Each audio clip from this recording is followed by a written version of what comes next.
Alright gamers, welcome back to my Aphelios 2 Diamond series where we are going to be playing Aphelios Sona into Calista Leona. And in this video we are also going to be testing every Aphelios build that I can think of in the new patch. Oh, that looks like an invade. What are you doing? Get out of there. Get out of there. Yeah. Yeah, so I've already played quite a few games on this patch. Oh god. What the hell? Ah, completely lost my thought process now. Train of thought. What was I gonna say? I had a whole speech planned. Oh yeah, we should do this reset. So this is my rank from the previous split, but this is my first games on this account, this split, so we're starting from 0 there. It's actually probably very smart to just ward here, especially, well, if you're gonna be leashing the blue. Even if you walk through here, so you avoid getting all in by these guys here as you're walking into lane, they can still really easily flank you. If you lose the level 1, then it is an absolute disaster. So we're just gonna go in here and just bully them off. Should have been focusing Calista, my bad. That was a misclick. There we go. Beautiful. We forced them off. Get into this lane state like this. So the map is actually now very, very unforgiving for red side ADC at the moment.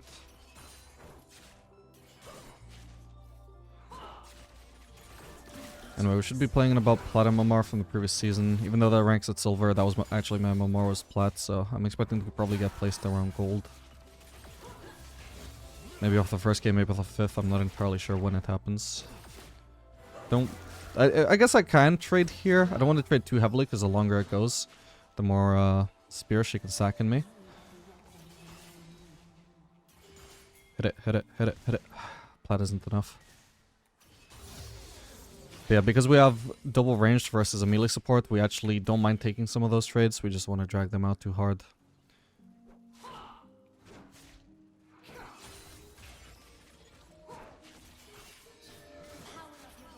Anyway, this video, when it comes out for you guys, this will be after Aphelios has been nerfed. There's a nerf coming to Aphelios and a nerf coming to Collector. The Collector nerf is plus 100 gold cost to it. The nerf to Aphelios, hang on. Got it. The nerf to Aphelios is going to be, he loses 0.7 AD scaling per level, which sounds like a huge nerf to me, but we'll see how it goes. So yeah, you gotta bear in mind that by the time this comes out for you, Aphelios will be a little bit weaker and the Collector will be a little bit weaker. In fact, actually, this is actually gonna affect me as well. Literally, like an hour or two into this video, randomly we'll be playing a weaker version of Aphelios. Ah, damn it. Because that's just when the patch is gonna come out. It's gonna come out mid-video. But until then, you know, just bear in mind it's a different Aphelios version. I'll try and not actually bolt Collector at all until the second half of the video when it's actually nerfed, so you guys can see. Oop, I'm gonna have to cleanse there. Remove the ignite and the ignite. Anyway, it's a pretty tough matchup overall, I want to say. We're both pretty vulnerable to engage, but we're doing okay for now. My cleanse being down now makes me quite vulnerable, though.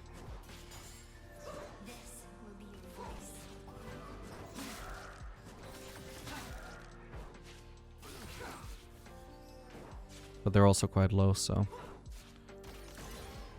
Alright, let's just get rid of red here. Gonna back off really far, so hopefully she doesn't press you on me. Can you stop going under turret, bro? I somehow still missed that. That is so insane, bro. Okay, we're just gonna start... No, never mind. Calista's staying. We're not gonna do anything to this wave at all. We might actually be able to get a kill on her soon if she's gonna be greedy here. We've got exhaust though, not ignite. Gotta be a little bit careful actually. Even Leona being half HP, she can engage. And if I guess CC'd for too long, then Calista blows me up before I can blow her up. She has no mana right now though. That should be her dead. Or almost. Here we go, we flash for it. Beautiful.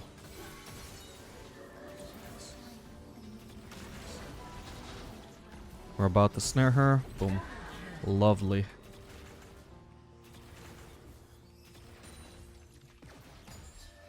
Now we can actually look to shove this in. I don't know if I can crash this in time, but I'll try. That was nowhere close. God damn it, I should have kept on to my blue. This is awkward. I might just have to end up leaving this wave not fully shoved in. Yeah, we'll shove in the melees and then I'm gonna leave. I can't really risk anything more than this. Sucks, but it is what it is. Hopefully, if we're lucky, either Kalista ruins this wave state or this crashes, but I do absolutely have to miss out on the cannon, sadly. Haven't played since a while. Wait, what? Wow, Yone. What? What? Why is she apologizing to Yone?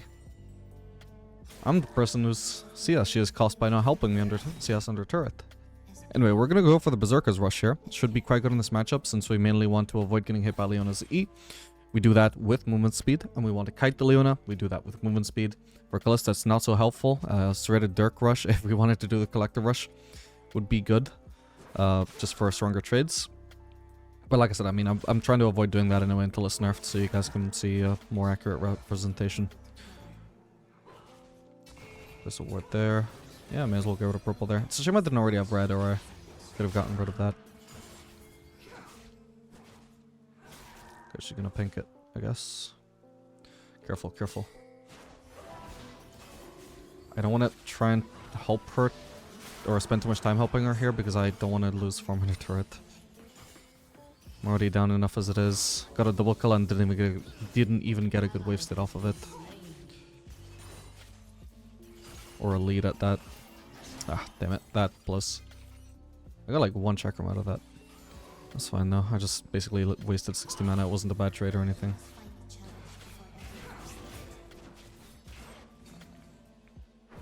Alright, so what build are we gonna do this game? I think we will probably do a Kraken Slayer. Just a standard Kraken Slayer into... Oh, or actually we can do Kraken Slayer into Phantom Dancer this game. Definitely Kraken Slayer Rush, I think, because they have at least 2 bruisers, maybe 3, depending on how Shyvana builds. I'm not entirely sure.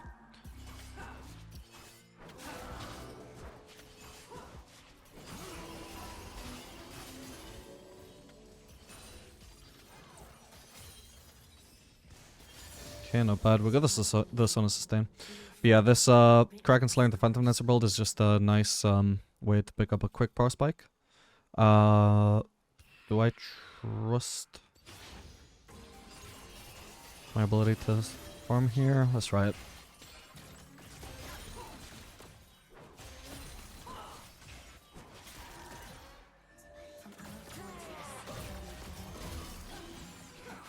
Oh, I meant to actually target Kalista. My bad, that was terrible. Oh, and now I've just lost my chakrams. That's a shame. I was going for a quick auto attack on Leona to reset that with an auto attack on Kalista, but I just barely timed it wrong. No, that's fine.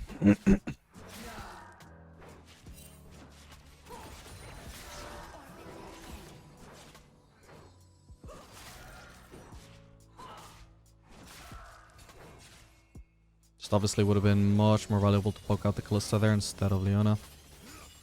Yeah, fairly passive matchup as you can see. That's how we have to play it. If we play it just slightly aggressive, I'm gonna get blown up.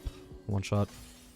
I can shove in this wave in theory, but I should have really let it push closer into me. I am at risk of getting all in here if I get too close to the wave, which is how I push when I have white. But now we have blue, which we can just do that with. Nice. Theory, at least Kalista could have been in that brush. Okay, we're only 10 CS behind now. I think I was 15 CS behind at one point, so this is pretty solid.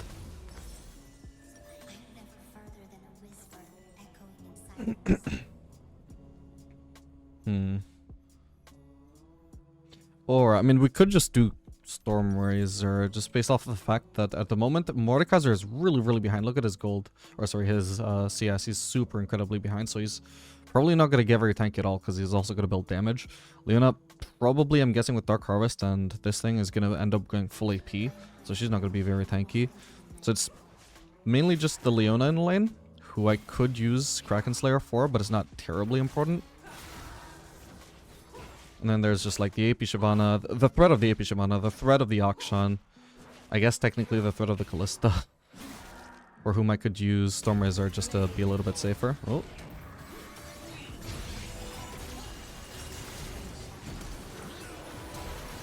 Bro, what the hell? I was not expecting that. What? Dude, I lost so much farm for that. That's actually worth it from them. Jesus. I even cleansed and I was still CC'd for nearly 3 seconds. Did I CC? Did I cleanse too late? I was mainly using it so she couldn't combo her Q with her ult. And I did manage to... I assume I managed to avoid this stun from her ultimate. Mainly the awkward thing about this fight is that from the very start, Leona gets, like, launched in front of me, and I can't target Kalista with my ultimate, with my green Q. You can see me trying to move up here to try and target her with that, but, like, Leona's immediately on my ass again. I just can't target her at all. It's crazy. Well, good play from them. There's absolute disaster of wave state. Like, not only did I miss out on that wave that was under turret. I need to back off. She's playing smart, I think. Not only did I lose that wave that was under turret, but I also just lost yet another wave that just got blown up by the minion wave that I had over there. I'll just place a regular ward there. Yeah, no, we can't really be contesting pinks at the moment, to be honest. Oh, and I completely forgot that I was doing Stormers. Whoops, with this dagger. Yeah, we can't really defend pink wards, so I would say Sona should probably place her pink there or there.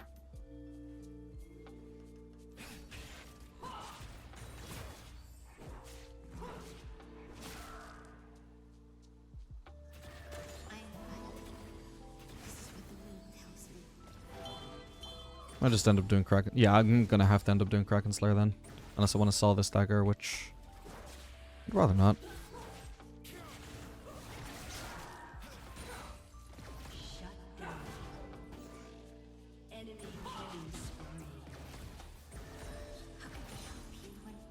We're gonna keep freezing this. We've gotten rid of the melee, so we get rid of that unnecessary damage, and we just tank this now because we want to keep this.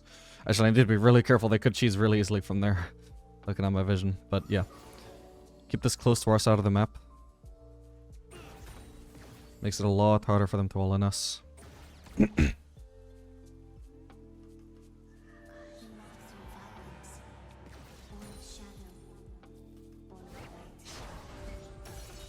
They might be setting up another dive with their jungler this time.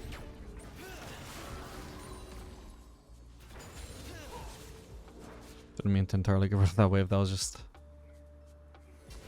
collateral from trading with Kalista. It's actually insane just how far down in farm I went from that one dive, actually.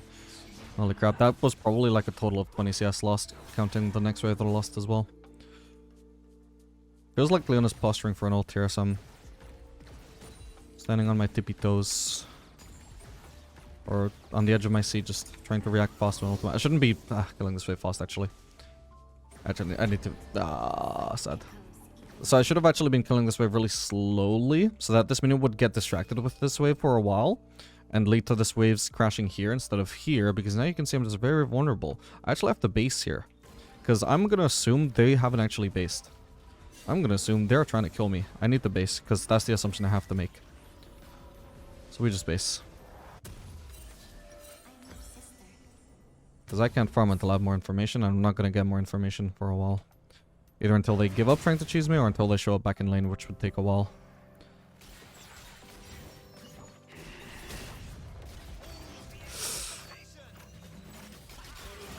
That sucks.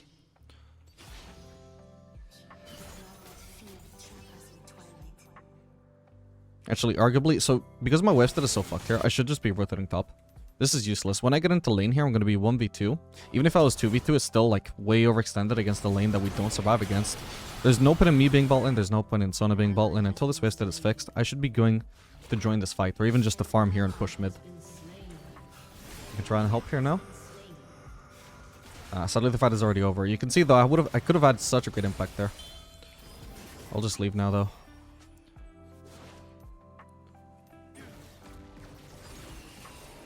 I'll just use red to get rid of that faster.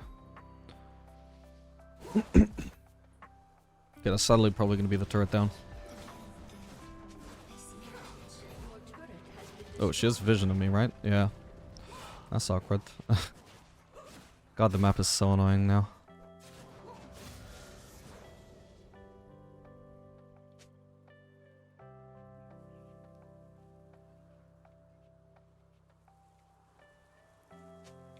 I don't necessarily want to freeze.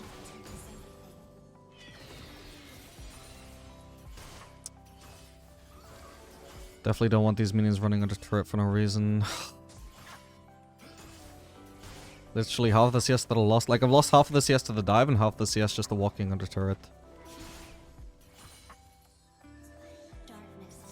Yeah, I don't want to cost us a billion tempo just freezing indefinitely.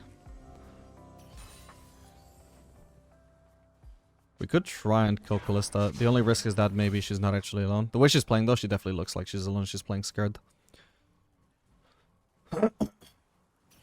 She's playing like she's actually trying to avoid being all in.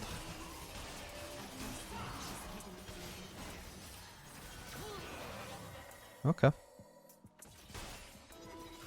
See what Sona can do. I just want to make sure that I'm getting this cannon. Unless we get the Kalista flash at the very least.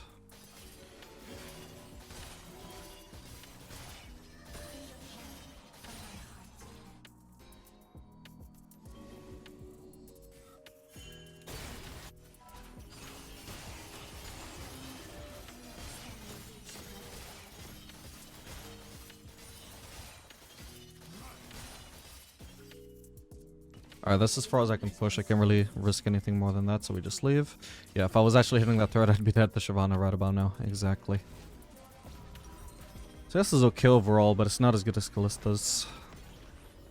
But at least I'm like still in the game, definitely, especially with the kills that I have. Do this. Want to get the crit cloak. It's such a shame that it doesn't build out of Zeal anymore. I really hope they fix this build path at some point.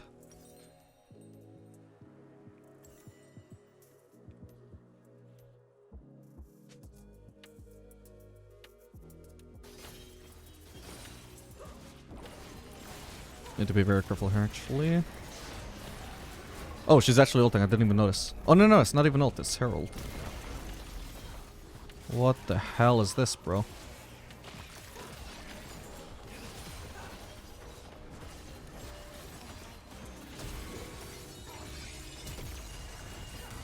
What? Well, that should be a dead Kalista, right? Got her. Let's just go directly into Shyvana, actually. No, you're kidding me. She went out of vision the exact moment that I attack moved, so my blue-green auto, which I should have been able to target onto absolutely anybody, just by pure chance went on Leona first, because it got delayed onto Shyvana. Basically because she flashed out of its range. Like, but it was gonna hit her anyway, it just got delayed. And then that time my attack moved. Holy shit. At least we still got her, but it's a shame that I don't get the kill, because she flashed uselessly. Well, would be uselessly. It did end up having the purpose of denying me a kill. Oh well. Still, I mean, relative to how this matchup is, by the way, we should be getting destroyed. Like, you saw how easy it was to dive them when it was pure 2v2 and I was full HP, just how easily they dived me. That's how bad the matchup is. Somehow we've managed to get through it with a score of 5-1 and 2. A little bit behind NCS, sure. But, like, I'm not behind, which is the important thing. And Kalista's not, like, dominating or anything either. As long as I'm not behind and Kalista's not 1v9 strong, then we've done a good job in this lane. This doesn't look good. Jesus. Okay, we just give up that Drake then. 3 Drakes to the enemies this early, though, is really not good. But as the Sona Aphelios lane, really nothing we could do about that.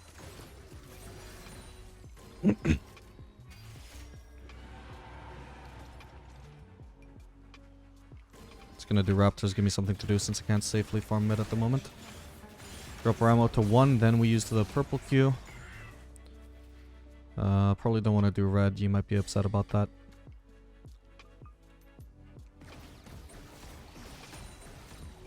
Alright, and the purpose of this build is just to have a really quick second item power spike. Which gives us a lot of DPS as well. We still max E though, just because that's generally the quickest thing to E. Even though the build is focused on DPS, our skill points don't necessarily need to be focused on DPS. And maybe we could have considered purple ulting there to save Sona, but it looked like she was going to die anyway by the end. If I'd been there sooner maybe, or if she wasn't getting collapsed on from the left either. Yeah, we also have a lot of movement speed, thanks to how the way Phantom Dancer works. Oh. Ah, this is useless. It was dead too fast. Good trap from them, though. That was the purpose behind Callista basing in plain sight.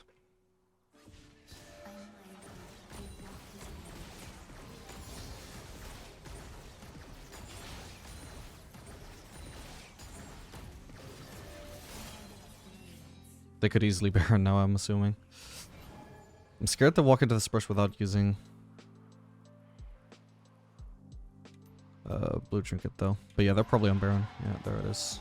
Oof. This game is looking like a disaster just very, very, very suddenly.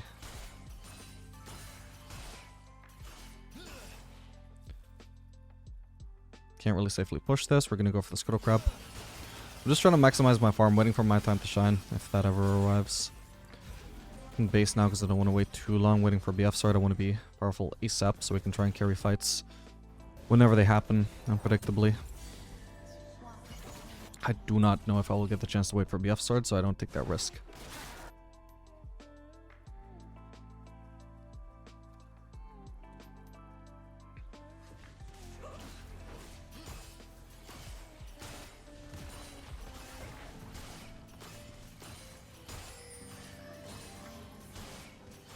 You can see the attack speed on this build is absolutely phenomenal, which is why I synergize this so well with the Kraken Slayer. I would obviously never do Stormwizard Phantom Dancer, but you can actually do Stormwizard Collector, for example.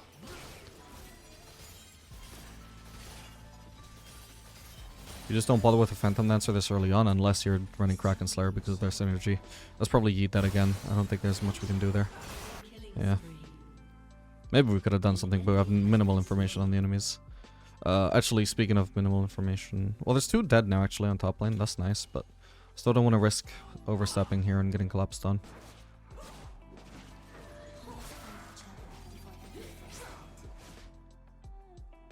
Oh, there it is. I'm probably dead already. Fucked up. My bad. That's on me. I was just talking about it.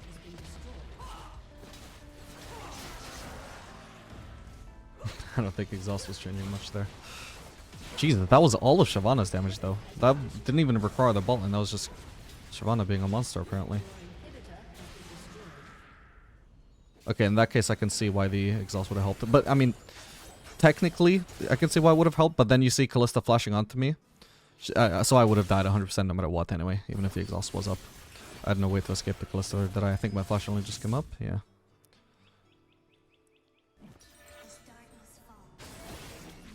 That's probably not good. Ally has been slain.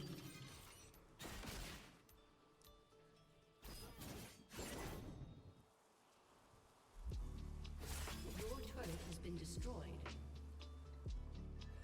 All gas is for an witness to our sorrow.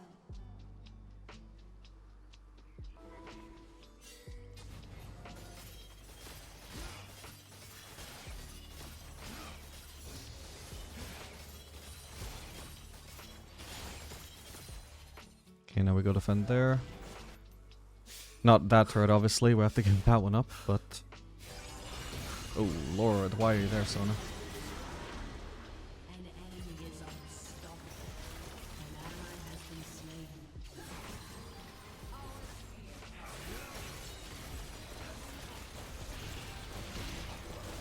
slain. I actually do a lot of damage with that sentry.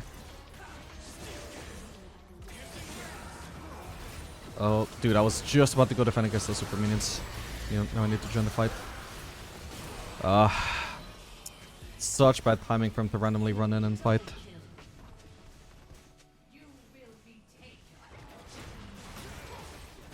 Okay, thank you. Maybe I can carry with that.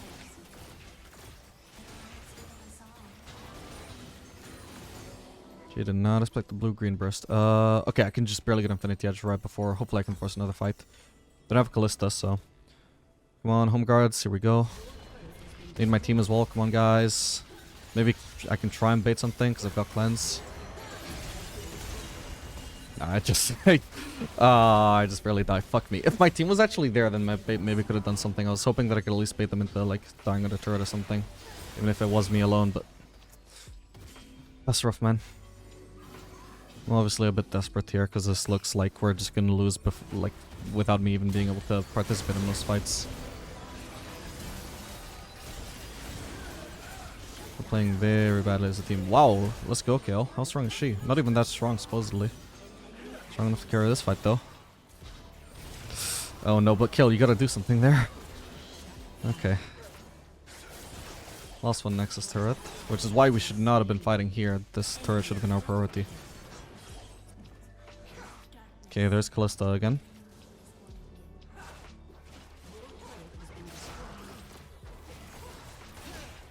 I might be dead here. Oh, you're absolutely joking. But switch to blue slightly sooner. My bad. I did take a little bit too long to react there and switch to my blue when she closed the gap. I did initially need to be green though, just to get her as much of her HP down before she got into my range as possible. But I definitely did not play it perfectly either. So let's see, we start off with green. The thing that made it really hard was just the fact that she's dashing away from me. So I don't know when I'm actually going to get into her range, because it looked like I was going to get into range so much sooner, and then randomly I finally get to auto-attack her. She's auto-attacking me back, she's dashing in, and I was trying to kite out.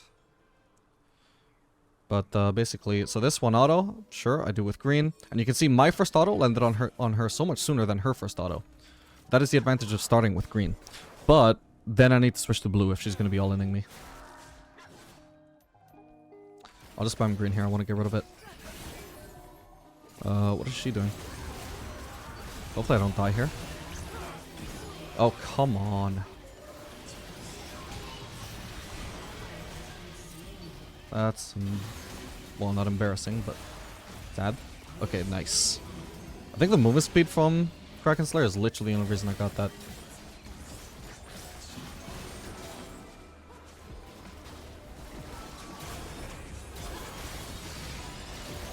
I just lost all my damage weapons. Okay, that's one kill. She matches my range, so this is a bit awkward. Ooh. What can I build here? I guess Zeal is just the only thing I can afford right now, but... Okay, yeah, should they just end anyway? That sucks. Yeah, sad first game to the season, but we'll see how the rest goes. A lot of time to pull this back. Alright, gamers, we are back for another game of Aphelios Diamond. This game playing Aphelios Pike into Lucian Zilean. Gonna be running Exhaust to deal with the Lucian Burst. It's a little bit unfortunate that I'm not running Cleanse this game for the Lilia and also the Zilean Bombs, and mostly for the movement speed debuff, which is, let's be real, the only way is landing a double bomb on this player. But yeah, it's very good against Lucian. I said double bomb, by the way. This one doesn't count.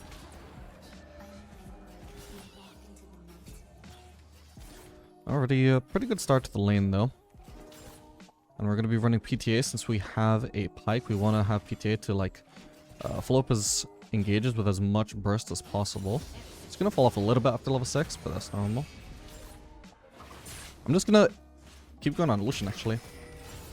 Oh, but I just failed at my combo. Well, I actually did land the combo, but it just didn't quite kill him like I... or didn't get in a follow-up like I expected. Ah, that sucks. Okay, I'm in a really awkward spot here. I definitely think we should have been prioritizing Lucian there, because we couldn't quite kill Zilean, but we could kill Lucian if we did land a hook on him. I think I tunnel vision too hard on him for that reason, though. Okay, he's dead then. Nice one, Pike. I kind of fucked up that cannon, my bad. I was a bit panicking, realizing that it was low, only at the... as I looked to it after killing Lucian. Oh well, need to try and shove this in, try and stop missing these last hits. God damn it, why are these so hard?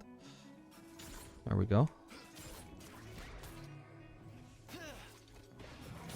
Oh, that was hard. Okay, this could be good. Dude, oh, I wanted to triple weapon combo there, but that was completely ruined. Never mind then. I didn't immediately queue there because I have 11 ammo. If I want a triple weapon combo, I needed 10 ammo, so I needed to do one more auto. So I was gonna do one auto, leave the turret aggro range, do one auto again, and then triple weapon combo, then do my red Q, you know? But that played out in a very, very annoying way. Alright, we're gonna go for this, I think. By the way, you might have noticed in my runes this time, I'm actually running Alacrity instead of Bloodline. That is because the build we're going to be doing this game is going to be Shield Bow Rush.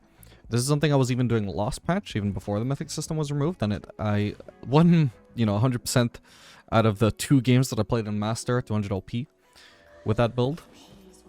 So, you know, it felt decent. I even carried both of those games, I would say. And felt good in the 1 game I've done of it so far on this patch, so... Yeah, should be a pretty good anti-burst option. Which we like here, because we're facing Lucian, and even the Yone.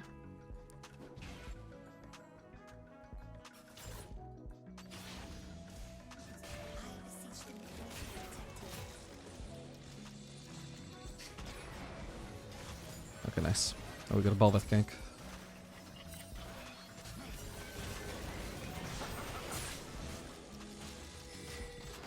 I'm just nowhere near in range. Oh, and of course Mina's going to turret when I thought they were fine. Alright, we're probably not going to end up getting the chance to do a triple open combo. That's fine. We don't tunnel vision too hard on it. If we're running out of red, we just let red run out. That's something I used to make the mistake of, is just like spending way too long trying to force that triple open combo. But if it's not going to happen, it's just not going to happen.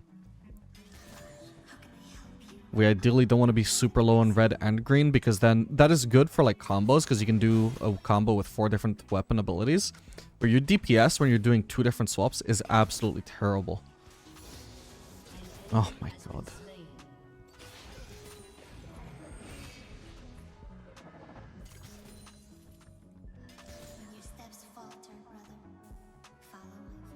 I'm sure one day they will finally change minions to stop randomly going under turret. And minion aggro to actually be consistent, so you can guess which minions are going to get focused.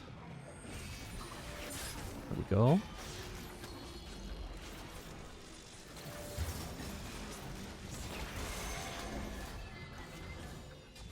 That's not in the brush, goddammit. This could be decent though. Look how like grouped up they are. Clumped up. I don't have... Oh, goddammit. I need to exhaust Lucian immediately. I've lost vision. That is so unfortunate.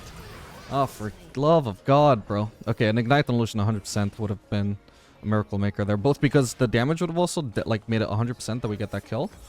And also because I literally would have had vision on the guy who I was trying to kill. Let me say that again. This is so illegal. Like, he was literally fighting me, but he just randomly disappears. So he hits me from the brush. How do I lose vision? He was literally in the brush when he hit me. Right? Yeah, he's in the brush. And he hits me. And I can't see him. That doesn't even make any sense, man. That is absolutely illegal. God damn. Yeah, it looked very clunky, but I think I absolutely could have had at least 1 kill there. Getting Zillion Bond was not part of the plan. At that point, I was looking to trade 1-for-1 at best. But I think I absolutely should have been able to do that. It's both on the stupid game mechanics that made me lose vision for absolutely no reason, and on Pyke for not igniting.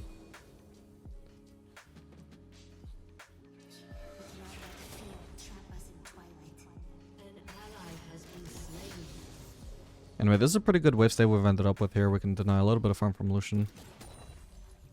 For this, it's actually funny how this makes 2 games in a row where one bot lane gets a kill and ends up behind in CS because of it.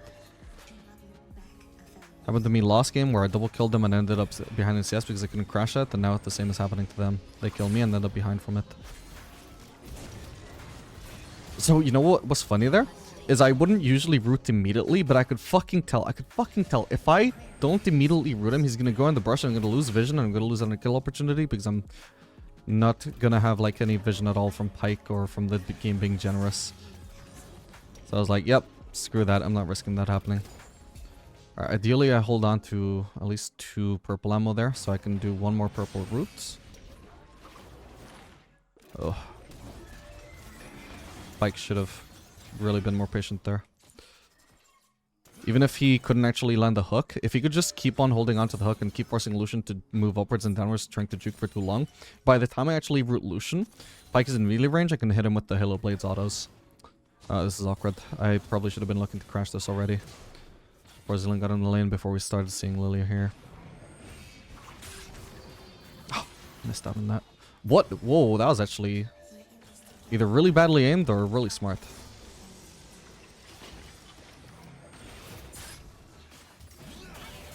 Oh, okay. I'll take that. My bad, though. Nice, hit that. Lovely. Lilia has ult, so I don't want to get too close here. She might try and flash on me. I need to watch out for the E. This is another awkward situation where we just killed both their bot lane, but I can't shove this out. At least not yet. Looks like we finally can now, though. That should be a kill. Whoa, did Pyke just miss that? Nah, surely not. Surely not. I didn't really pay enough attention to know whether he TP'd there or not, but... No, shove it in, shove it in. It's not a cannon wave, so we hopefully can crash it fast. I have white, but Pyke... Oh no, so I don't get to crash this in then. I just can't risk it. I'm gonna start backing off now, and hopefully they just don't freeze. They probably will freeze, let's be real. How does this keep happening? Oh, so you know actually one reason why this might keep happening is I haven't done the calculations, but I'm pretty sure there's more distance between these two turrets than there used to be. So it actually is literally harder to crash waves now. We're gonna do... Oh, of course, shield blow. Right, that was the purpose of this build. This ruins it up. Yeah, so it is literally harder to crash waves now because say you're trying to crash wave from here, there's more distance for it to reach the turret now, which means you need to shove it faster. I think that is why these past two games, we literally just keep facing the situation where one bot lane kills the other, but then can't actually get a good wave state because it can't crash the wave in time. Now, part of this could be avoided if my supports would actually help me shove in the wave. But for sure, if I'm not playing a high wave clear ADC, and my support is not playing a high wave clear support, I think this is going to be something that is common to run into. It already happened sometimes, and I think it's just going to keep on becoming like even more and more common now. Alright, I think we're good to just put points into lethality now, even though I'm not building Serrated Dirk. Oh. Ah, okay. Even though we're not building Serrated Dirk, I think it's still valuable on this patch to just start putting points into lethality now.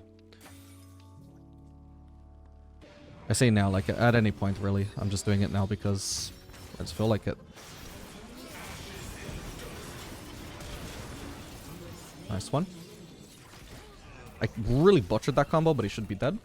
Ah, fuck me. I really butchered it overall. I should have stayed closer. Oh well.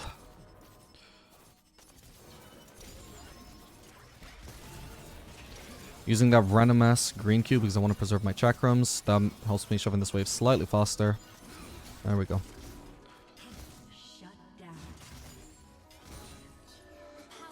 Yeah, my bad. I shouldn't have had the flash to collusion there. Should be able to get a fast plating here, and we peace out of here.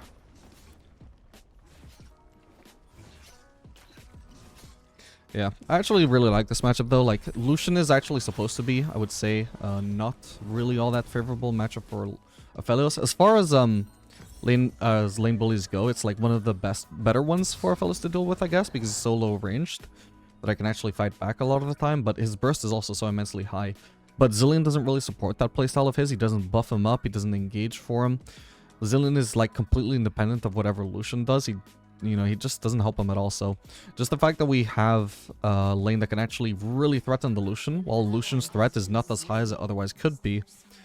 Yeah, it makes me feel like this lane probably wasn't going to be as hard as I might worry, usually. Especially with the exhaust as well. Lucian's threat is just not, or has just not been that high. God bless. Alright, and so how am I going to follow up this build now, you might ask.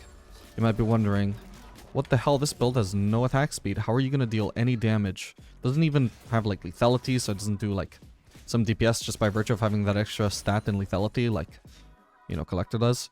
We're going to do Phantom Netzer second again, funnily enough. I've tested the Shield Bow Rush with all sorts of stuff. I did, I think I tried Guild Force when that was still in the game, obviously. I tried Infinity Edge second. I even tried Collector second, and I think that's fine, actually. If the enemy comp is, like, full squishy, you can absolutely do Shield Bow into Collector. But the one that was actually my favorite, which I didn't expect, was Shield Bow into Phantom Dancer. I wouldn't have expected Phantom Dancer second to be that good if you're not running Kraken Slayer, but since this build is, like, a fairly low damage one, or at least fairly low DPS one, it does have, you know, a decent amount of AD to to the point where you do like decent enough burst. You know, it's literally more AD than Kraken Slayer, for example. What the hell? Hang on. Is he gonna aggro him? Bro, what? Okay, yeah, what was I saying? That was so unexpected. Yeah, since it's such a fairly low DPS build, I feel like it actually works really well when you just follow it up with a high DPS item in in Phantom Dancer. Why not do Kraken Slayer second? Also a good DPS item. That actually probably is viable. I should try that at some point as well. But Phantom Dancer is just straight up cheaper. This should kill him if it lands. Lovely. Yeah, Phantom Dancer is just straight up cheaper, which I think makes it better as a follow-up item to your first item. Whereas those expensive 3-item strong power spikes like Kraken Slayer are better as a first item. I find Phantom Dancer is better as a supplemental item to whatever you've built first. Without delaying your third item, which obviously is going to be Infinity Edge or Huge Power Spike, too much. I don't know where Zelinda's been this whole time, by the way. I've been so wrapped up in that explanation that got interrupted like twice. I just didn't pause to think where Zelinda was, but apparently he's mid.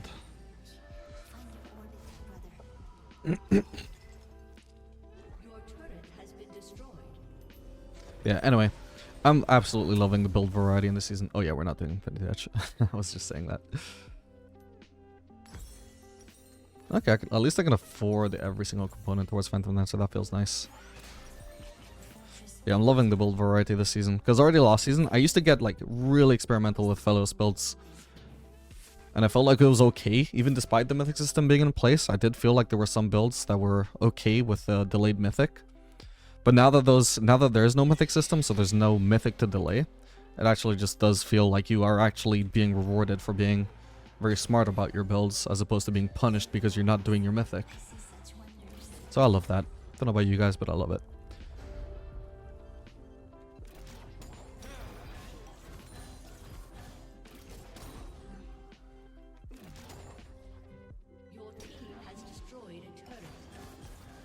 Okay, we'll shove in one wave here.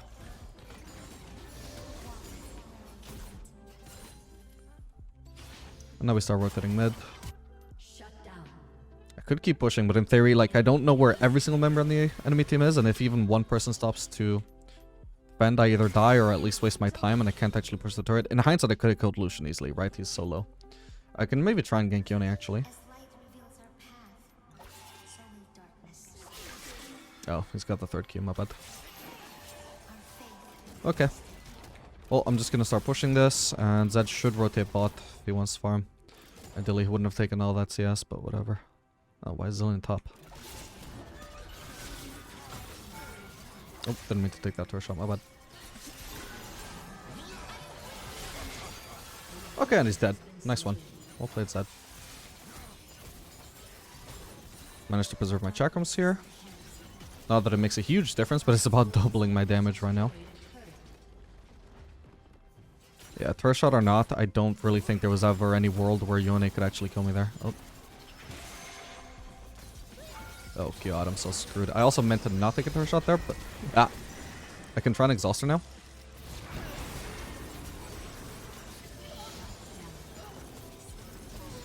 So I'm dead. Sadly, it goes to Lillian, not to Zillion. And I had a big shutdown, so that's sad, but oh well. Could have definitely been worse, absolutely.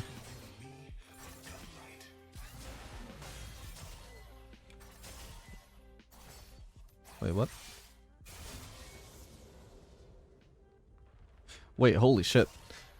Shield bow gives 12% lifesteal. I forgot it was that high, holy crap.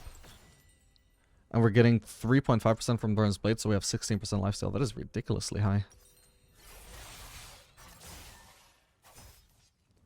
It gives a 5% lifesteal increase from Vamp Scepter. That's nuts. Alright, and because I have Shield Bow, this allows me to excel in more extended fights. Extended 1v1 fights, you know, where I'm taking actual damage compared to other options like Collector, Kraken Slayer, Storm Wizard, etc. So I have a bigger chance of being able to 1v1 champions like Yone. Nice thing about this build is that it makes you a little bit more independent, I would say. But it does obviously do the absolute worst damage in team fights. That is the downside. But it can fit some players' playstyles quite effectively. I can't really go for that.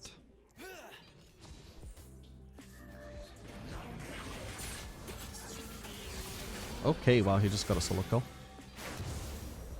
I'm just here as backup. I can't actually walk up there and hit her, but at least not until we have help. Oh, boy.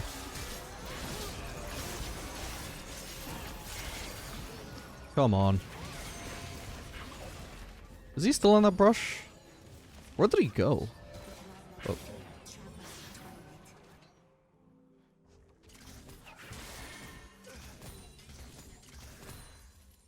Maybe a green ult would have been better there than blue ult. Might have killed Yone with that. Should have started with a green, just immediately ulted, then switched to blue and started auto-attacking with that. Then the reset with green ult whenever the green ult finally landed. Then done green, then done blue Q for another auto-attack reset. We can also start maxing W here if we want.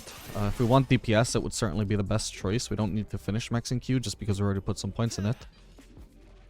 It is my favorite though, just because it makes your ability stronger. You know, it's the same reason why we usually just max W last. Yeah, the comp isn't very tanky, so I don't think I'm gonna need to max W.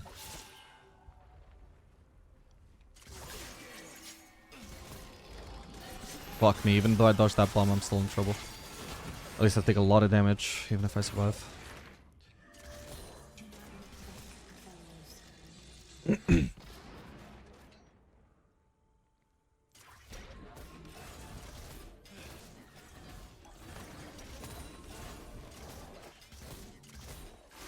Okay, nice. Get rid of some of my ammo. But I don't really want anymore. I'm gonna get some lifesteal. I'm gonna get some farm. Was trying to get rid of my ammo, by the way, for the record. Just simply for weapon management to keep purple not too far behind blue in terms of the amount of ammo that I have.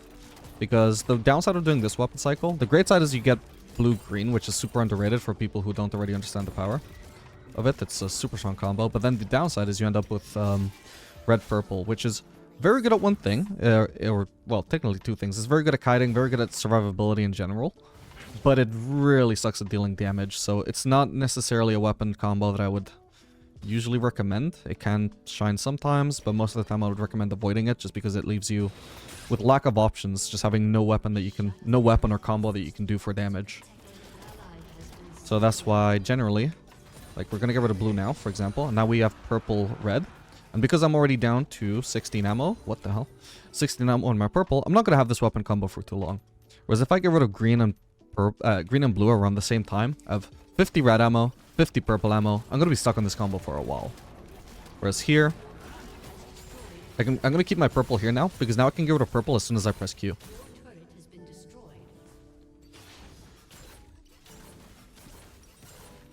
Technically, I'm losing out on just the pushing. Ooh.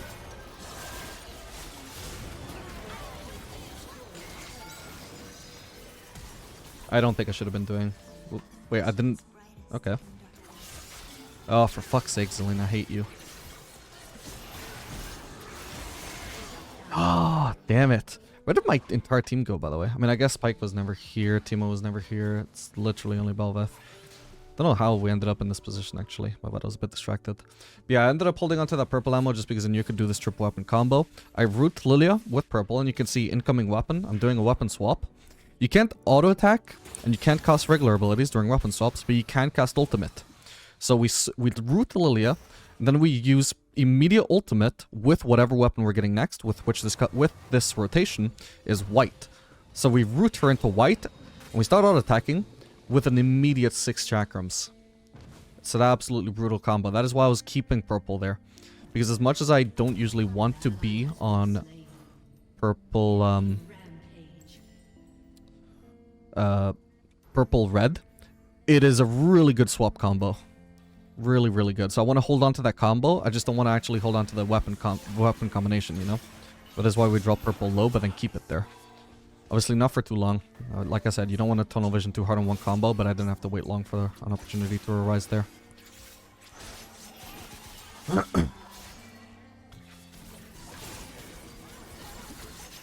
was gonna say I might end up regretting this, and I am. But I was thinking because of the 1v1, not because of the 1v3. Okay, at least I got Infinity Edge now. Infinity Edge would have won me that. Yeah, that was too aggressive though, because I don't know where their team is, but I do know that my team... I do know where my team is. I know that that place is nowhere near me. I have no possible support here if I go in. Well, technically there is the Belveth, but still. Like, I don't expect her to just abandon what she's doing to help me. But for all I know, the enemies are literally already on the way. I know Zillion is there. Don't know where Lilia is, but it turns out she was also just willing to abandon whatever she was doing to come and help, so... No. We wait until our team is actually ready to support us before doing 1v1s like that, plays like that. Or we just get punished.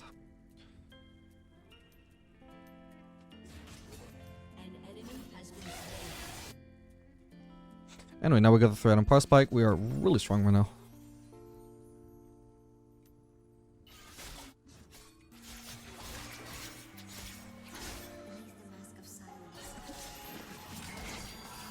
Okay, and now maybe he's gonna get caught by Pike. Because he tried to make a solo play without his team in a position to support him. That's what happens.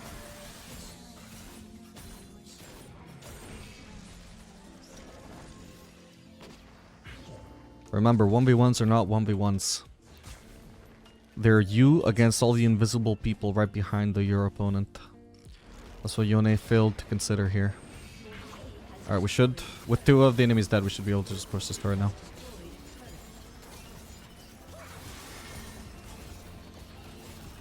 Fucking Zillion. Oh my god, that actually hit me.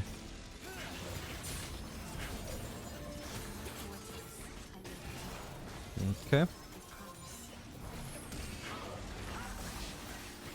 So he's dead.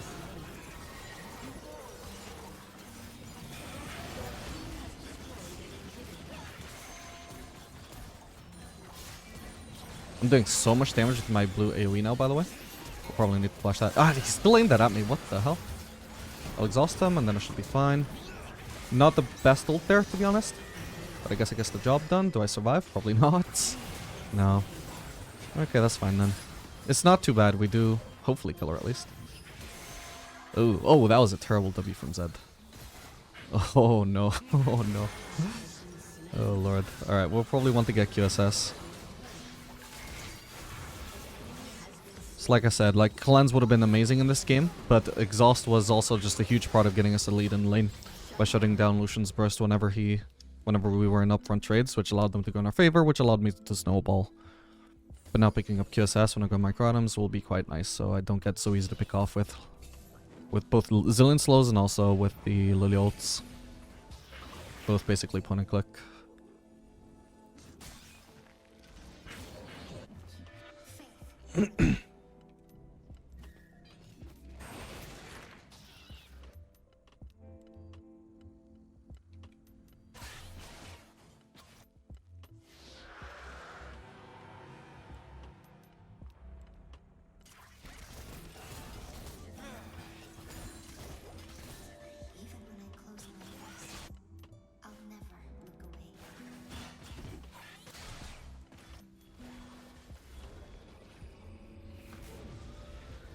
I should be careful here, actually. If Sindge wants to run me down in this lane, who's gonna help me?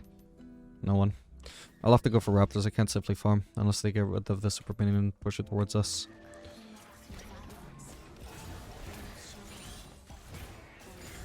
Which they did. Nice one.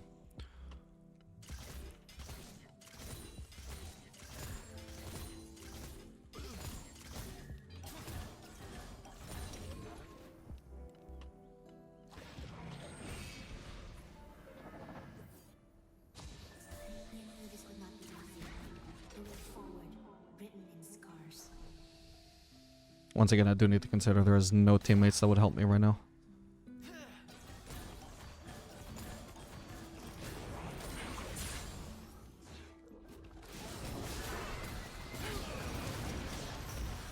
Okay, he didn't fling me. But I'm probably still dead anyway. What the hell? He is busted this season. What the hell? They weren't lying. Jesus. What is the little damage he's taking? But he messed up.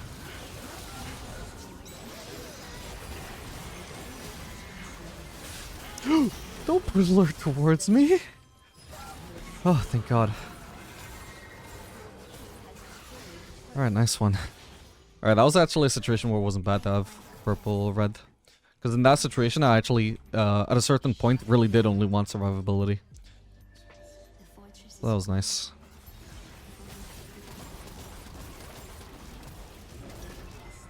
Come on.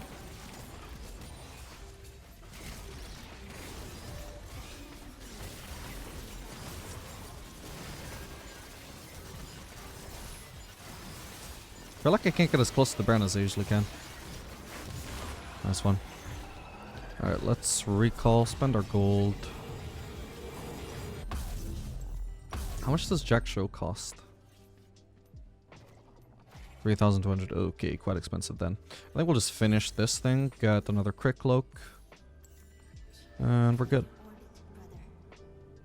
We get Infinity Edge, so having 95% crit is really valuable.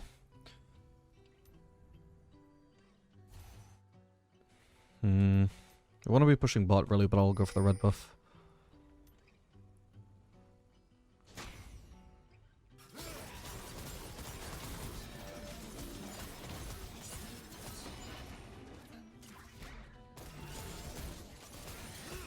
Once again, preserving my chakrams with that Q, so I can clear these raptors very fast.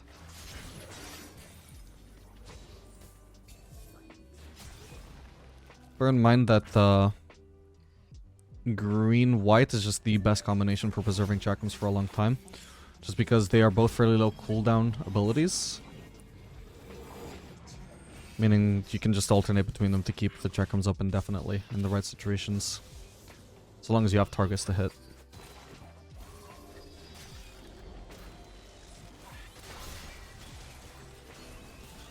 Holy crap, that was a lot of damage.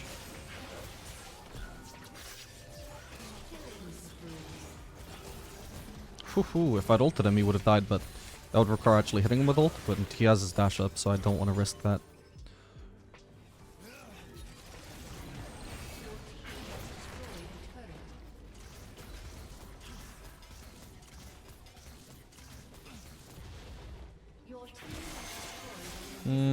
Let's take the safe pathing around.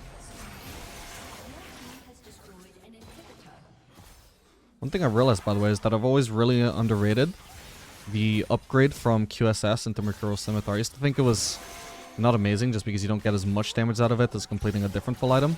But honestly, the burst of movement speed you get with it, super underrated. He's dead.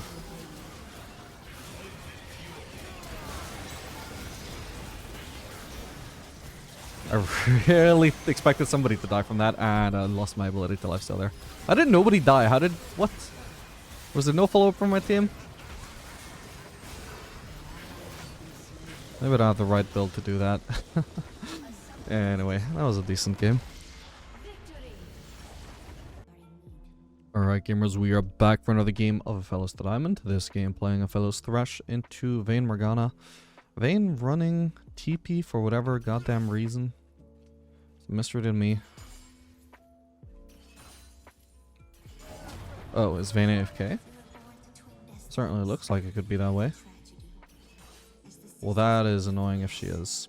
Anyway, regardless, we'll talk about the matchup and the runes and this rune. In this game, we're going to be doing... oh, she has red buff. What the hell? That's even weirder. What? Okay, in this game, we're doing Bloodline because we're going back to no field bow builds.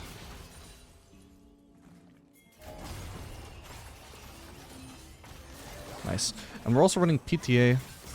I was already doing it in the previous game. This time we don't actually have like as heavy engage support as Pike, but we still run the PTA anyway because we're facing a fairly low range ADC like Vayne who we can bully really hard throughout the game with PTA. Already done 46 extra damage with that. It's quite a lot. Ooh. I'll just prioritize Vayne here. Ooh, if he just focused Vayne from the start. So the reason why I don't focus Vayne there is I'm scared to focus... the reason why I didn't focus Morgana there was I'm afraid to focus Morgana while Vayne is just free hitting me the whole time. I ideally, if they're focusing our ADC, we also want to be focusing their ADC. Otherwise, there's a small chance their ADC could kill our ADC and we just get the reward of killing their support, which is not a good trade at all. And the way that played out, you can see Vayne ended up so low that if Thresh's damage had been focused on Vayne, and if Thresh's ignite had been focused on Vayne, Vayne would have died. She would have been forced to disengage. Or she died. So that wasn't good. Anyway, she's currently a level up on me. I don't actually want to trade here. I want to just get this level up. There we go. Ooh. Can flash on her. Yeah, she's dead.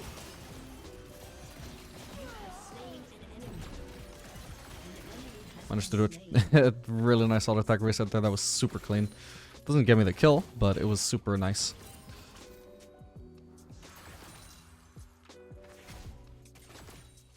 Now, hopefully we can shove this in just fine. Got blue now, so should have a decent chance. Oh, Vayne of course is TP, so she can't TP back into lane here. But the only thing I'm really worried about is just enemy jungler. Vi, okay, she is topside. What the hell? Wait, how is she getting stumped? Oh, of course, right. No, I don't have to ask why she's getting stumped so hard. It's because Vayne stole her goddamn red buff for whatever reason. As you do. Anyway, we are facing Vayne, actually. So, one thing else that I was going to mention was we're going to do the goddamn collector rush. This red of Dirk in lane. I'm just going to actually, I guess, wait for boots. Yeah. This red of Dirk in lane is, like, really good damage, particularly on this patch. It's going to be really good for bullying the Vayne. And we're going to go straight into collector rush. Yeah, I know, I'm sorry. I wanted to try and stay away from it before it gets nerfed. It's not nerfed yet. But we're still going to do it anyway, because it's going to be perfect into the enemy comp. Squishy, squishy, squishy, squishy, squishy. And we get to rush this Reddit Dirk. Super good into Vayne. Really low range ADC with, you know, very poor trading. So we can absolutely bully the hell out of her with this Reddit Dirk. That is why we're going to prioritize this. Alright, how much AD do I have? I have enough that I can just start putting points in E. For sure. Alright, careful. I don't want to get stunned against the wall. Somehow I did. I swear I was moving. And then got stunned. Whoa, nice try. Yeah, weird. I swear I like landed here, moved a little bit, and then got stunned, which is not how that's supposed to work. If he wants to try and cheese or kill Vayne, by the way, he should try and cheese by just sitting in the brush and hex flashing. Just sit in the brush for like 10 seconds straight. Zone her from XP. If she tries to walk up, then you hex flash on her.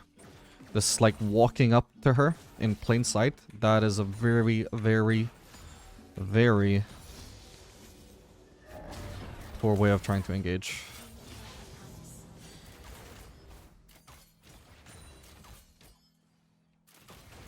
I don't want to waste my blue Q on Morgana here. But I will waste a PTA. Ah, it shouldn't have even taken that damage. I got minion blocked into it.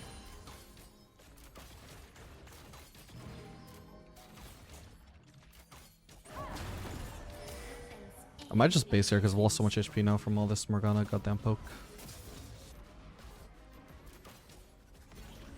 Yeah, I'm a bit too low, I think. So we'll just base. We'll get this and this. I honestly probably should have just got refillable in the first place. Oh well.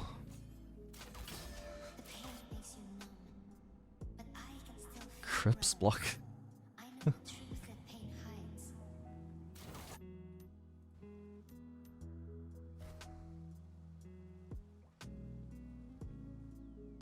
Yeah, we've already done 280 damage though. That's absolutely nuts. I'd be shocked if anybody else has done that much damage with their rune.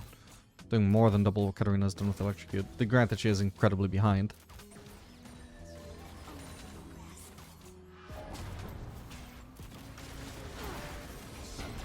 Get her. No, she was temporarily ridded. Also, how does she have level 6 already? Sadly, I believe she lives there. Oh, she's actually added. Never mind. Didn't notice that. Maybe I could have also got a Morgana with the Lantern, but whatever. Probably not anyway.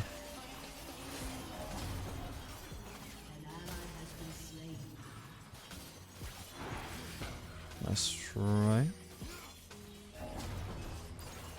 No, I don't mean to target her. I meant to hit the turret with that.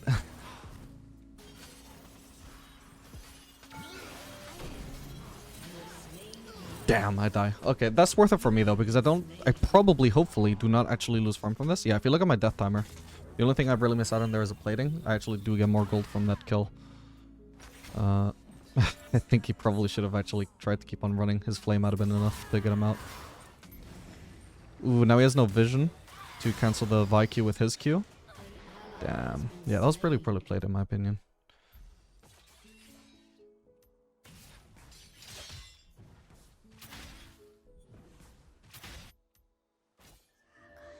Yeah, I don't actually lose farm for this. So far I've lost 0 CS, literally 0. And it looks like this minion isn't gonna die. I literally lose nothing from this. All I get is a 1-for-1, which is, you know, 300 gold to the ADC, 300 gold to the support. Super worth it for me. Vayne got nothing out of that.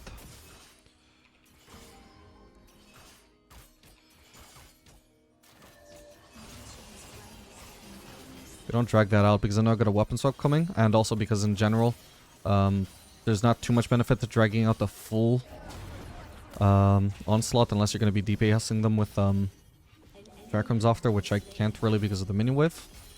So we just go for a quick auto attack trade and use red Q to back off instead of fully committing with it.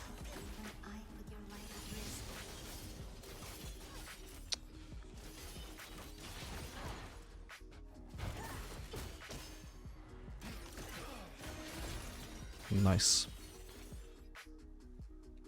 Yeah, you can see this is not an amazing matchup for Vayne. We're both hyperscalers, but I have such a better matchup in lane because Aphelios is really good into shorter ranged carries. Especially low burst short range AD carries. So she just can't deal with it.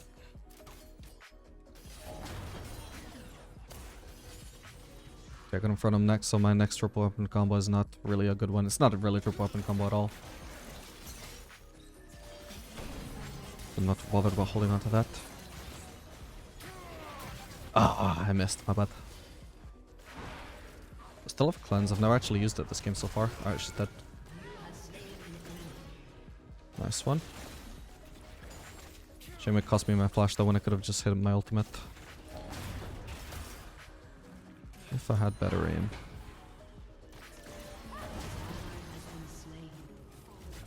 Oh. So Vayne TP. Alright, let's probably just get out of here. It's Morgana level 6. Vayne should have ult, by the way. We don't really want to fight her here. Ideally. She doesn't have vision, does she? Or was that cleanse to escape if she did actually randomly condemn me into the wall and Thresh happened to finish his base or ignore it or something? Alright, so that TP is going to cost me some CS. It is what it is. We just accept, you know, the fact that TP is going to cost you CS if the enemy ADC has it for whatever reason. Overall, I think Vayne would definitely just rather have not died 3 times as a result of not having any combat summoners. So no stress over the 6 lost CS.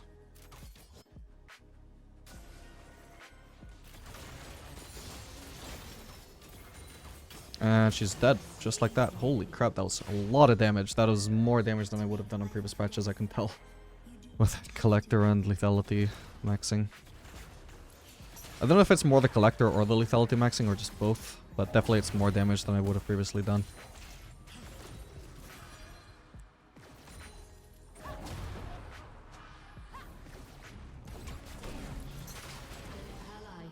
Jesus, that damage. Who is faster, me or Morgana? Oh god, she healed. Alright, nice. You're kidding. Holy crap. I switched from red for absolutely no reason there, by the way. I could have definitely red queued just to do slightly more damage by comboing that with that last auto attack I did. And it also would have helped me chase down Vi a little bit more effectively. Alright, I'm gonna peace out of here. She still has ult, just like before. She never dies using ult because there's like no point in her trying to fight back. Well, last fight she did try and fight back, so she may as well have tried to ult, but yeah, she just didn't. So it's still up, we gotta respect that. She could chase me down with that. She also might have flashed as far as I know, so I'm just gonna leave. We'll lose some CS in the process, but you know, that's the reward for killing Morgana and Vi on the turret. I could potentially play her if I stay, but I'm not that bothered about trying. Just gonna sell refillable so I can finish Berserker so I have some actual attack speed. Since obviously this build does lack a lot of DPS. And we're not going to be going into Phantom Dancer now either. But that's the whole point of this build. This build, unlike the Showbow build, which is about survivability, this build, you do not try and make up for it by building some attack speed, because even if Collector isn't a DPS focused item, it does at least, you know, it's a highly damage focused item. Unlike Shieldbow, which is just pure survivability. So then you just want to follow that up with other items that also provide damage, mainly burst-focused items. Because that's what this build is going to specialize in. We're going to just focus on one-shotting people. We're going to do Infinity Edge into Bloodthirster or Lord Dominic's, then whichever we didn't build, and that's going to be a lot of AD. Oh, we can triple up and combo here, by the way, the one we did before. Okay, that's fine. I don't think I was going to realistically get a kill anyway. I just really wanted to do the combo just because I could. Look at it. That's all of her HP gone, by the way, just to me not even following it up with any more autos, just the pure triple weapon combo and nothing else. I do need to lifesteal when possible. An enemy has been slain. I'll drop a white turret there so I can start healing for me. If Vayne wants to walk up and all in me, she'd have to walk into the white turret and take free damage. I'm healing literally 44 per auto. No, actually, I'm assuming that's only crits, but I'm healing a lot per auto though. Having Severum. Ooh, that's an interesting choice for Vi. It could actually be quite good, maybe. I'm slightly scared of Vi, but if I walk up to ward, that's a huge risk for me because I could get blown up if she is there. I think we're fine so long as I don't position in risky places. Okay, we see Vi mid now. We can just keep on pushing, then we can get this turret.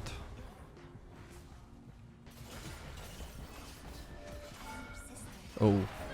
She cleared that way faster than I expected. Did a little bit of healing there. Ah, wasn't enough though. Ooh, Sella showed up. Okay, at the very least, this is very, very, very good that my shutdown went to Morgana of all people. I'm not gonna say it's a good thing that I died. I'm gonna say it's a very good thing who I happen to die to if I am gonna die there though. Yeah, how did the wave die so fast though? Oh god, her W was literally on the entire goddamn wave. And it one-shot every single minion. Jesus, because she's maxing W for whatever reason. Okay. I definitely should have had Thresh with me. I wanted to keep on finishing the turret, so Thresh should have stayed with me there. He could lantern me, and then I would be able to escape just fine. Partially on me, partially on Thresh. I won't take full blame for it if it's not entirely my fault. Because regardless of underestimating the Morgana W, which, you know, of course I did, so I do take some blame. Obviously, we should have had Thresh helping me. Then it would have been fine. Actually, I should have kept the last bit of red ammo. But we can. So, ideally, you want to do an auto attack right before most abilities. But actually, the one way we can get around that, because you can't do it if you only have one ammo, right? Because then you just use that one auto, and then you can't do it. But one workaround you can actually do is auto, then switch and do this. Because I have more than one ammo on my white, right? So I can do white auto, then switch to red and Q. And it's so goddamn fast, it doesn't even matter that I started the combo with the wrong weapon. Either way, it just works, you know? Oh, hello. Maybe that here, we'll see. Okay, I fucked that up, but that's fine, she's dead. If I didn't have cleanse, I might have been dead there. That is, I think, my first cleanse of the game. Goddamn. That is a nice cheese from her, I think. I guess she anticipated or knew that I basically would always be walking mid there. There's no reason for me to stay bot, so... Maybe a little bit risky, just the fact that she even assumed that we didn't have vision there, but we didn't. But yeah, shame it didn't work out for her because it was somewhat smart at least. Not something I would have done at least. Which would have worked out well for me in hindsight, obviously. I'm super close to this Bloodthirster. I want to finish this. But I can't risk pushing mid, so I think I might end up going for these Raptors. It's gonna warn Evelyn by pinging. Not that it does anything, but maybe it'll help her swallow that pill better. Alright, and now I can just base. And I don't have to wait for this wave. Because even now it's still in a fairly risky position. I could easily die trying to farm that.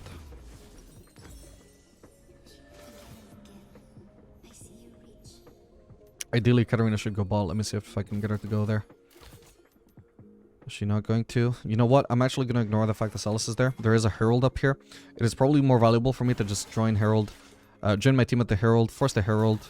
Make sure we get that and win a fight there. Than it is to just catch bot lane farm. Purely because that objective is up is why I'm going to ignore the bot lane right now.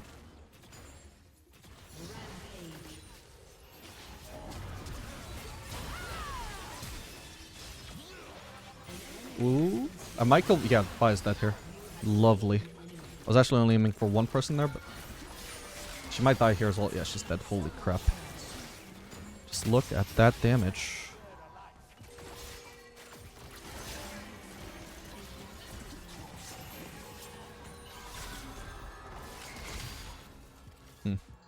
Might build to kill him if I flash on him, but it's really dependent on how much I crit, so I'm not going to take that risk. But flash, auto, Q, then spam auto and get as many resets as I can. That would kill him if it crits enough. We never ended up getting the Herald, but I did, correctly predict that with my team positioned around it, we either get the Herald or fight over the Herald, and that was part of the fight at least. So there was a lot of value in not going bot there. I choose to sack the wave for tempo instead. Tempo meaning the speed at which I can join a fight. And that was very important in that particular situation because I was expecting a fight to happen. And a fight to be carryable, most importantly. No point joining fights if you don't think you can win them.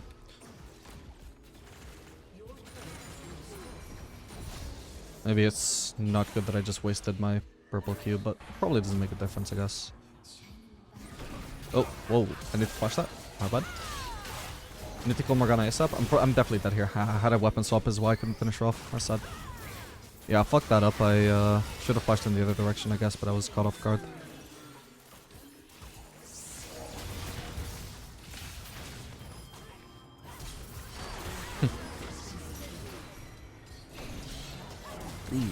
Ooh. I need to finish him faster. He's gonna... Yeah, okay, nice. Good aim from Thresh. Alright, how do we get here? So we tried to follow up Vayne. It's kind of a useless play. Probably got to a bit over aggressive on Morgana just because it's the same principle as I mentioned before, except instead of 1v1, this time it's 2v2, right? It's like 2v2. Yeah, we won this 2v2. Hell yeah, let's go forwards. But if we look at the map, how many teammates did I have around? Okay, you can't see it now, but it was 0. Aside from Evelyn, it was 0. How many teammates do I know are not around Vayne and Morgana? I can't confirm that. I could not confirm that Sylas wasn't around, for example, and that bites me in the ass because Sylas did turn out to be around. And I knew that there was not going to be a third member that could counter something like that on my team because I have full vision of my team and I know they're not there. So should I have been trying to force a 2v2? Nope. Not at all. So that was my main mistake there, and then I'm sure I also made like lack of reaction time mistake, mechanical mistake. Could have flashed in the wrong direction, which is like short-term decision or like fast-paced decision-making mistake. But you know, in terms that's like stuff that's harder to work on. You know, you're just either good at it or you're not. But I definitely made a fundamental mistake in just not looking at the map and considering whether we should be forcing 2v2. So that's a lesson for me, to pay attention to the map and play around our numbers.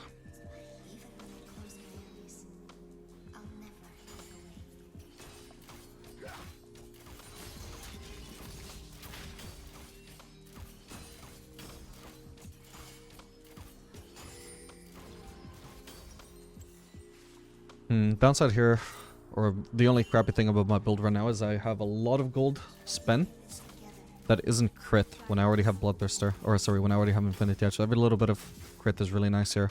But my base, obviously I prioritize BF sword over crit still. And then I just couldn't afford crit afterwards, so it's kind of awkward. And again, if I wanted more DPS, I can just max W. W does... Oh. Okay. W does give more DPS than Q does. At all stages, by the way. But it obviously becomes the more important the later on in the game you go, where you are the primary damage dealer. She's dead.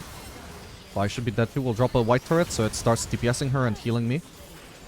We know she's about to get locked down into that one spot, so I know that a white turret there is going to do its job. Whereas if the fight is mobile, there's less value in jumping than turrets, you know?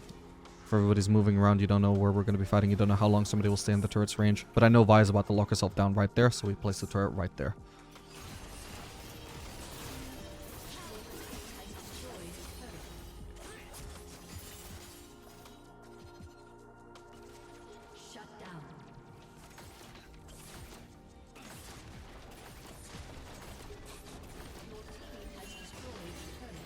Oh.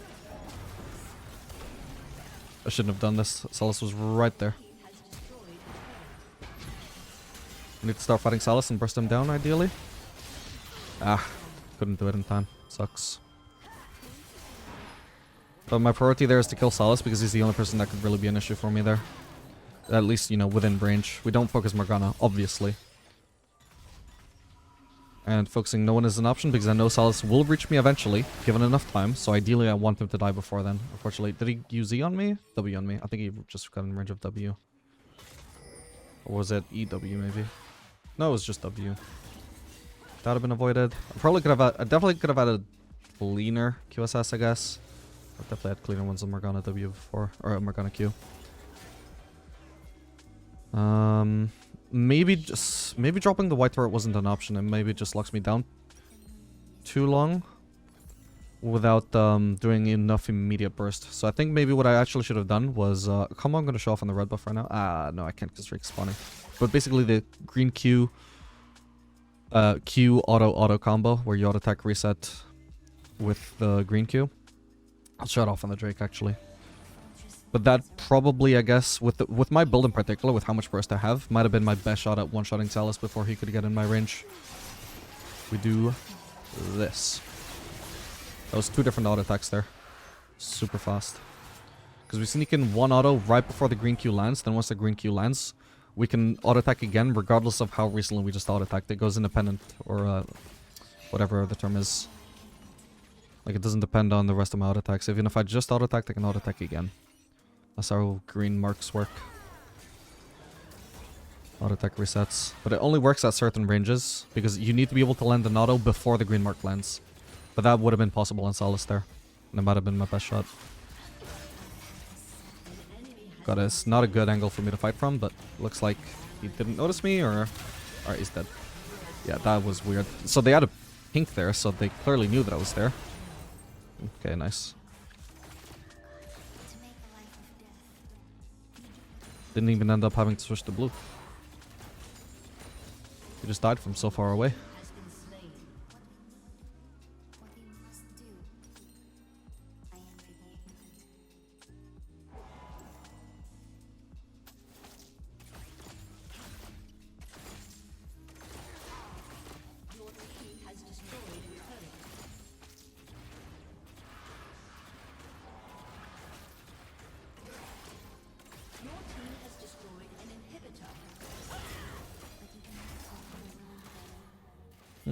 Let's not overforce something here. I could definitely one-shot someone, but then I'll probably die and it won't be worth. Oh, come on. I should have one-shot Morgana there.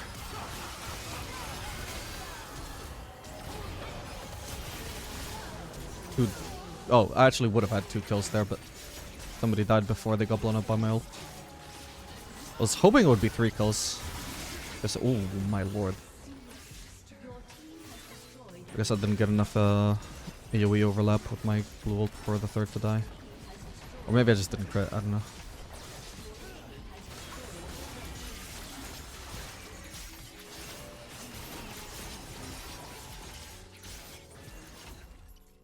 Alright, that was probably the cleanest game we've had so far.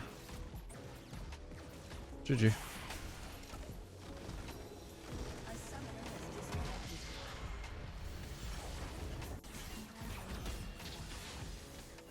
What do we have going on here? Probably not something good at all. Let's just focus on running. Okay, there's still a J4 in this brush, right? Okay. Not bad, not bad. I guess Olaf can clear the jungle on that HP. It'll just make his clear faster. Not too bad. Alright, welcome back, gamers. We are back for another game of Aphelios ADC. This game playing Aphelios Janna into Misfortune brand. Ideally, I should be running Ghost here. There's really no reason why I should be running Cleanse. I just left it from the previous game. My bad. At least it'll be somewhat useful for the brand Q. I could even use it for his Ignite, because for whatever reason, it's just running Barrier instead of Ignite, which is weird. Anyway, Aphelios Misfortune matchup is not amazing for Aphelios, because as much as Aphelios likes like shorter range ADCs, because he can actually like trade into them, Misfortune just straight up trades harder, so that's an issue. Because we only have a couple of weapons, well, 1 weapon that outranges her, and even that is not like a massive outranging. Nor do we have any disengage, unlike, like, for example, Caitlyn-y, if Caitlyn were playing this matchup with the same range. So yeah, it's a little bit painful. So we're switching to the fleet because we can't bully Misfortune. Instead, we're switching to a more passive approach. So we'll want Fleet for that. It also helps a lot against the brand. Who's going to be doing a lot of poke too.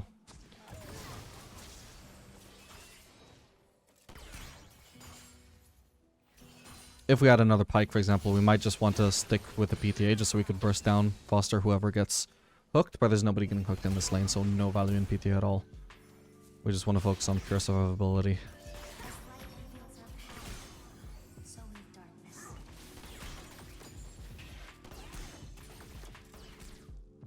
I think I can auto it another time. Boom. Perfect.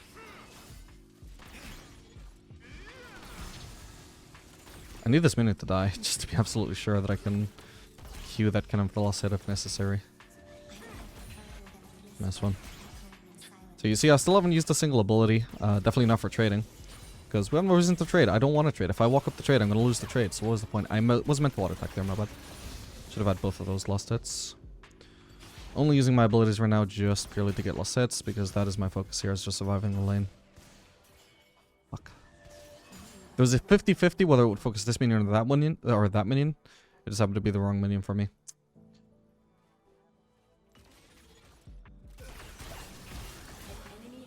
If she walks up this far, then at some point, you know, I gotta stand my ground, try not to be a pussy. But you can see we just get stomped in these trades, generally. At least the brand is getting quite low from this. One person lost a lot of HP.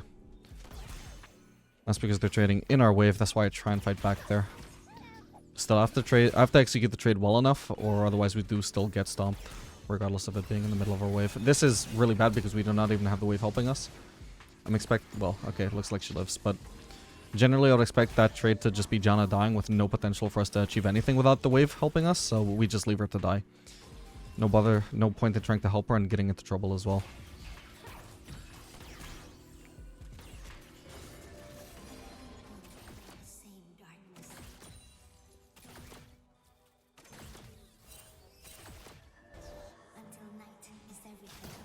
We ignore that caster, that is bait. If I focus on the caster, I might end up missing the cannon. I'm not taking that risk.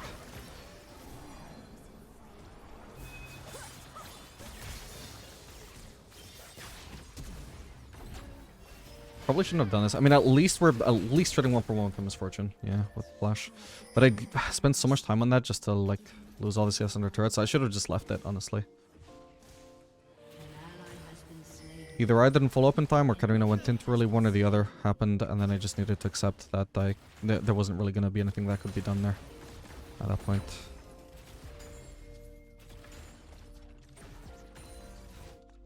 Alright, with any luck though, we at least forced Misfortune out of lane, and this should crash. Even on this elongated lane, thanks to blue-purple. The second best pushing duo. The first best pushing duo is actually blue-white.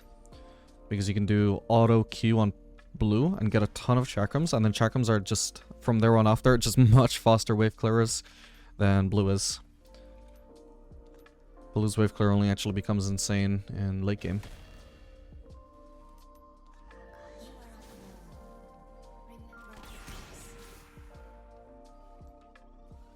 Sadly, I think I'm going to miss out on a cannon here, but we'll see. I might be lucky. Or rather, I mean, at this point, it's just straight up like I shouldn't lose it, but if I'm unlucky, I will lose it. There's still a chance that these minions might decide to turn on the cannon unexpectedly. For no reason at all, but it could happen. Yeah, one of them is suddenly trying to assassinate the cannon. See that? I would say that I'm lucky to get this, but no, I would have been extremely unlucky if I lost it, because there was no reason for that to die. It just almost did anyway. Anyway, what build are we going to be running this game? I didn't really consider it, besides thinking that I probably didn't want to run shield bow. Decent trade there. I won't bother going for the third auto because I don't have PTA anyway.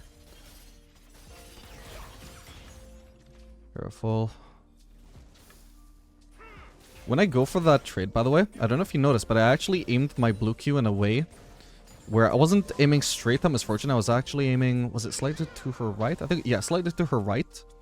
Because the blue Q goes, it doesn't actually hit in every place at once, right? It actually goes from left to right. It goes like this. So if you aim slightly to the right, and you're aiming, instead of hitting her with the middle of the blue key, or hitting her with the very edge, she gets hit sooner. So even if she's walking away, she's more likely to get hit by it. You basically gain more range on your blue cube onto a fleeing opponent by doing that.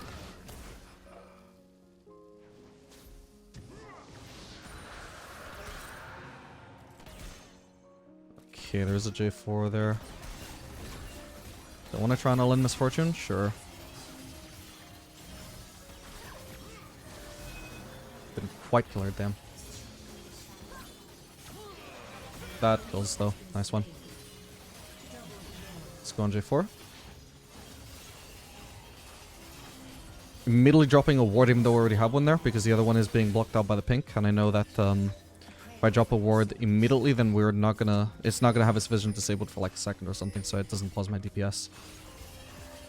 Smart thinking for me, honestly. I don't think I've ever done that before. Seems very niche, but I'm sure I've run into that scenario before and it just never occurred to me to do that before. But yeah, let's see. So this game could absolutely just do Kraken Slayer. They got basically 2 tanks and 1 like tanky mage. Kraken Slayer does seem solid here. Although, no. We're gonna do Storm Razor. I think survivability will probably be just red a bit here. I didn't mean to red Q there, but that's okay, I guess. I barely have any white ammo to use chakrams with anyway. I'll just want to drop a white ammo or white turret and just swap weapons now, I guess. But yeah, we'll go Storm Razor because this is like high damage threat, ADC, high damage threat support, really scary middle top lane tanky mage. Can absolutely one-shot me even though he's tanky.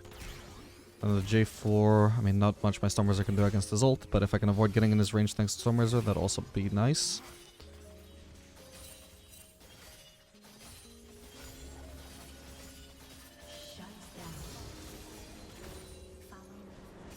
And then I think third item also has to be Shield Bow instead of Bloodthirster.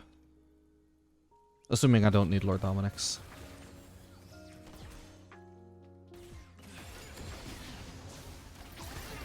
Ugh. Oh, she's actually alive. Nice.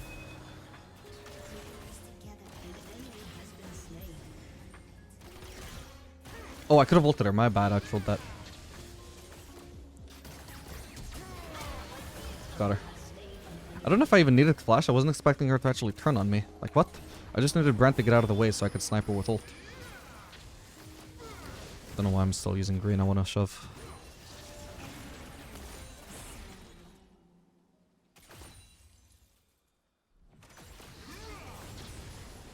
I'll get away from the wave. Nice one.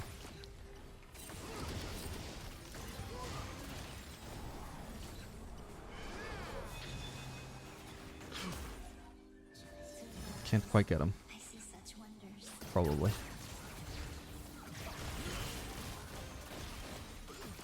Let's get rid of green. Oh, no, actually didn't need to do that. I could have tried to go for a snipe on Brand. I could have killed him if it landed, but whatever. Let's just go ahead and base. I got a lot of gold to spend. I need 1300 gold for the base that I want, and I've got that, so. Okay, the kind of lead that we secured now, we obviously are doing quite good in this lane.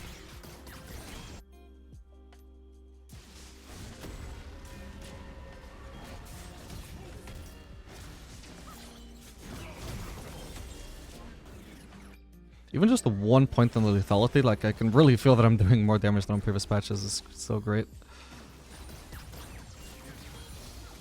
Doesn't sound like it should be a lot, but just is.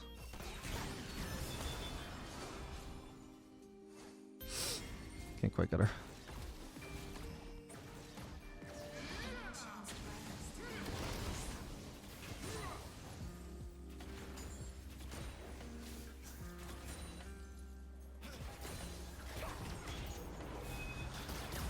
Ooh.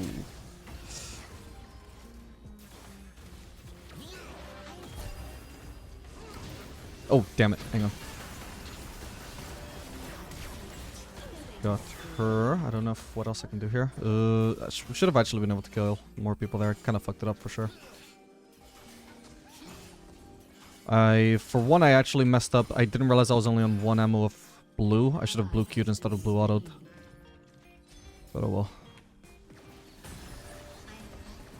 There's Vlad. Okay, he's not getting chased in quest though. I messed up. I didn't do one auto when I should have. Hopefully I'm fine though. Yeah, it looks like I'm fine. I arguably shouldn't be pushing in another wave, but... I know she doesn't have ult at least. Oh god. But she does have Youmu's apparently. Get me out.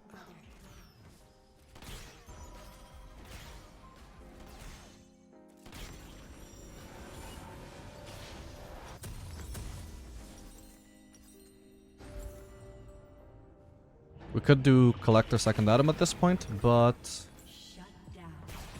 I do not think that that would be smart against Ixanti, who we know is going to be full tank. We'll want to use a build that at least gives us the option of a relatively early Lord Dominix without delaying our Infinity Edge too much. Not that it would be a tragedy to delay Infinity Edge a lot these days, now that it's no longer a mythic, but still.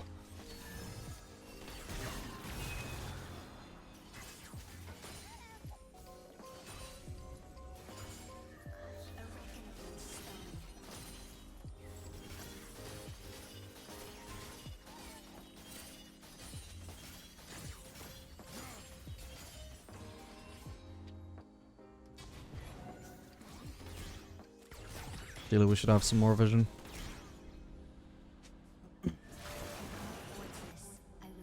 This does not look like a winning fight, but we'll see. Won't bother with red Q, we just want to get our chakrams immediately and start DPSing. Lovely.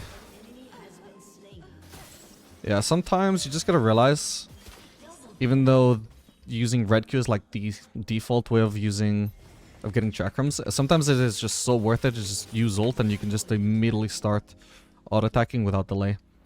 Way better to use just white ult in certain situations. I don't think this is necessarily one of those. I think I was gonna do probably just as fine whether I did either one, but I didn't see any reason not to just use white ult, even if it wasn't... Like, I wasn't gonna lose the fight with red Q, but I don't think it was the best option regardless. But a lot of the times you just lose fights because you don't just open up with... Oh. Could have killed him actually, my bad, I'm a pussy. Ow. What the hell? Was that? Oh god, this is so bad. I'm gonna try and kill Brent. Hang on. Okay, I still got him at least. Just needed to make sure I'm flashing the stun, otherwise I'm not even gonna kill him. Okay, huge shutdown to the most fed member of the team. That is very not good. Unfortunately, that collapse they had was a very, very good one. We were just straight up overextended. Once we were there was no real way to avoid that, I don't think.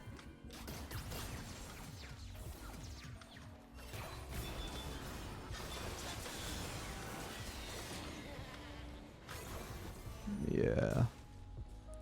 They even had J4 there. Jesus, that was a 5-man collapse. Alright, we're gonna go mid now. Big wave pushing in as well, perfect timing. Well, ideally I'd be there sooner, because I might miss this cannon, but... Oh, hello, Olaf. Please don't annihilate the entire wave just because the cannon is dying. That is exactly what he did. And he's also annihilating this other wave just because he can. It's fine though, because we also have Herald here. He's actually leaving me the farm as well. Thank you very much. Actually, we don't even need the Herald. The start is dead.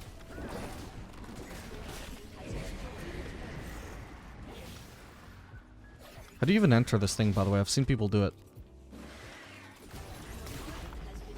I can't get too close here. Oh, my bad. Whatever. If he flashes my ultimate, it doesn't matter what ult I use.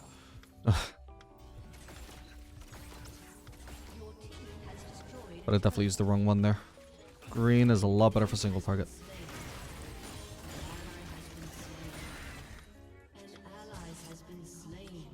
I have really bad weapons right now for trying to kill these guys. Not because the weapon combination is bad, but because I have low ammo on both and I can't afford to do a swap mid-fight. So I need to get rid of them and get better weapons. If I want to fight them. Period, if I want to fight, I need to get rid of green at the very least. I can't do 2 swaps in a fight. There we go.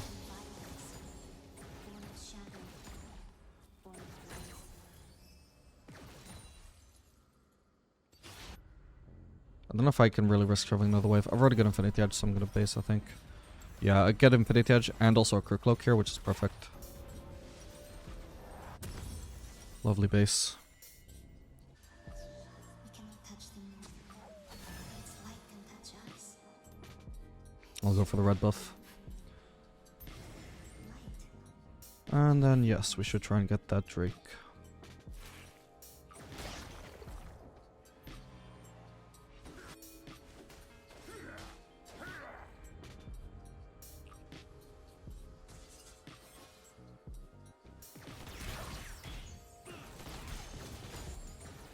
Each of us.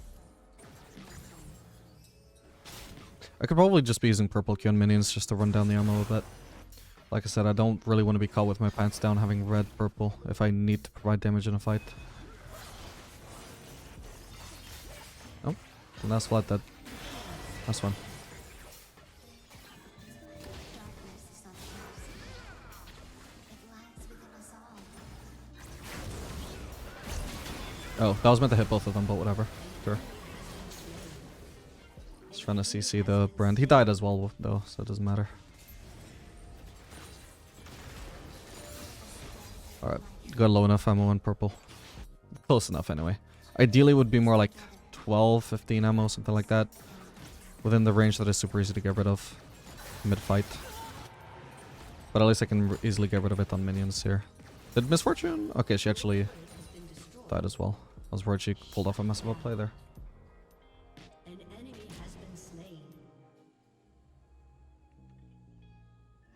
When your steps falter, brother, follow yours. But yeah, we'll, let's see. How much armor does this guy have? He's actually got a lot by now. Might have to do Lord Dominic's here then. But then I definitely, like I said, I want to prioritize Shield Bow over Bloodthirster because I'm expecting a lot of burst from that Vladimir. And also, like, in general, I expect to have to take a lot of damage while within the J4 ultimate. To the point where Shield Bow would probably provide more value for me than Bloodthirster. Oh boy. Sorry, Jana. Dominating.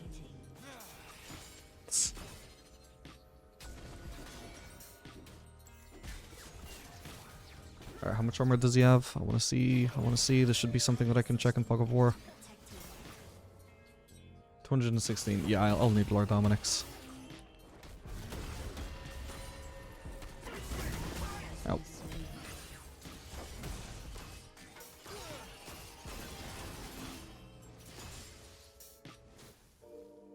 Got a potential triple open combo here that I probably don't one-shot Misfortune with because I don't have the one-shot build, but would do a lot of damage. Let's try it. I mean, I can do it if I just land two different abilities here. Okay, I hit one. He flashed the other one. That's fine. We don't quite get to see what his HP is, but I'm guessing he's left on like 40% HP from just getting hit by Green Ult. Yeah, I should leave actually. Yeah, probably was even less. He's been regenning with this. I don't want to actually base into Lord Dominic's. Oh, sorry, Lost Whisper.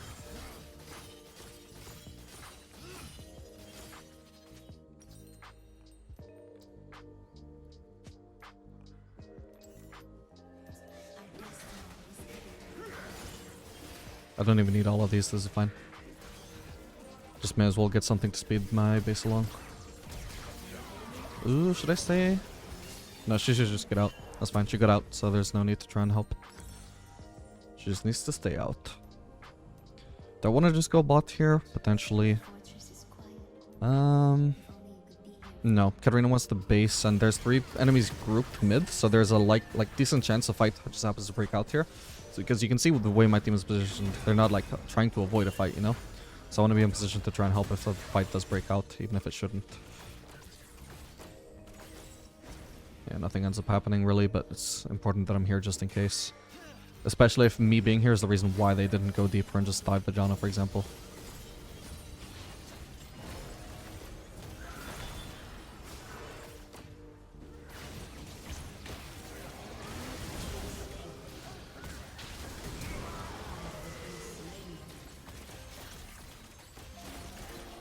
Oh, if that landed, that might have been a kill. Ah, I meant to hit Brand with that. Oh well.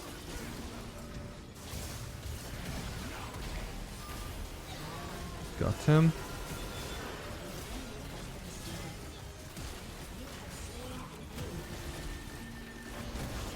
That was a close one. Holy shit. I don't know if I did perfect, like, weapon management there. I think I might have, though. It was a bit chaotic. I just don't know if I needed the green Q at the end. I don't know if... I think that might have been more damage than just auto-attacking, but I'm not 100% sure. Oh. I'm dead here. My bad. I was distracted. Wow, the route immediately ended when I died. Oh, no, I didn't cast it for whatever reason. Okay, that's not too bad. Okay, my shutdown could have been worse, too. Yeah, goddamn home guards, Yomus. As soon as I saw her, I was like, oh yeah, I'm so screwed. Ah, that minion block as well. Didn't help. But I'm sure I would have died either way. Just needed to be paying attention to the death timers and, you know, realizing Misfortune can walk and walk up to me and kill me.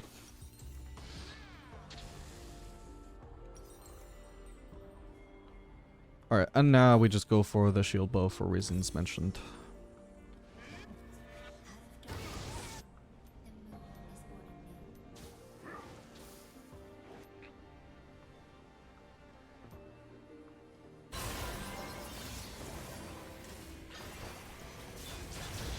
I like how everybody in the map just has fucking red buff. I don't know if I love or hate this change, but it's probably for the best.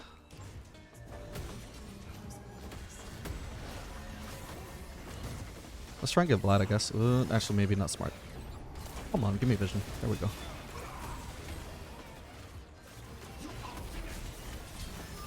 Don't think I need to ult, right? Do I? Oh, God. I really should have played it safe and ulted just in case. In hindsight.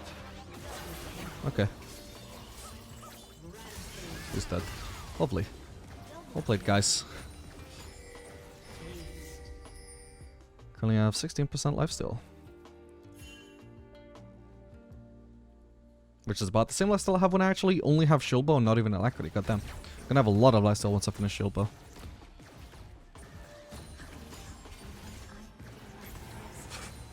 That was a close one.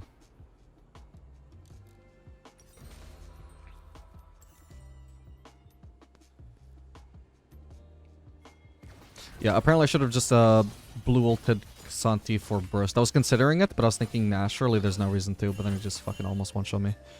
If he'd been dead a lot sooner, he would have done a lot less damage. That's a lesson. Santi is broken. That's the lesson.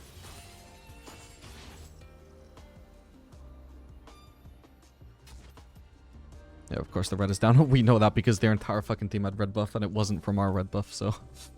Had to have been from theirs. That's actually a convenient way of knowing if red buff is down or not. On the enemy side.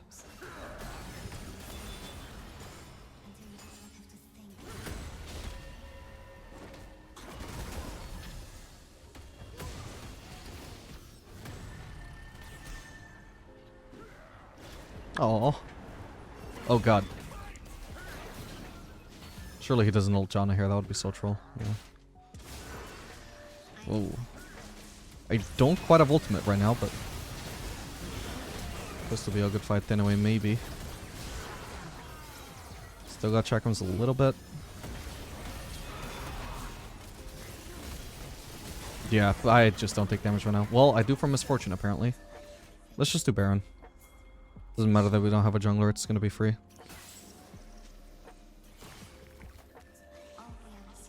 We're gonna use a red ammo to get a swap because we can burn much faster with green-white than we can with red-white. So we burn it down to 10 ammo, then use red Q, drop that, and now we can use auto-attack resets with this. That is a very fast Baron. Now we got shield bow, holy shit, without even having Soldier and Blade. That's amazing. Got 21% lifesteal now. Well, it's really 20.5%, it just rounds up.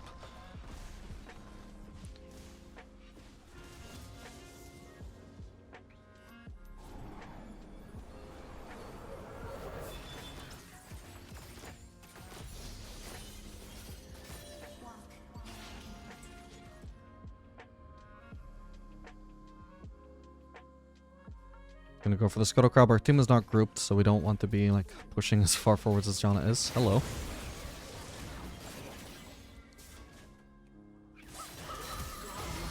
Nice one.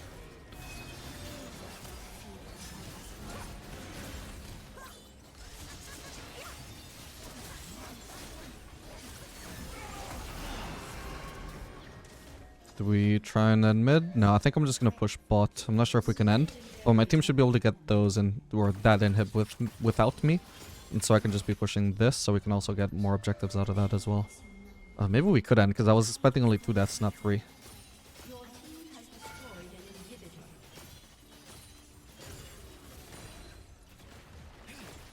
inhibitor. As well kill this turret while I'm walking past it, but I think we're gonna end up just ending. Destroyed a turret. Maybe. Or, no, okay, so my team is pushing this? No, just killing somebody there. Of course.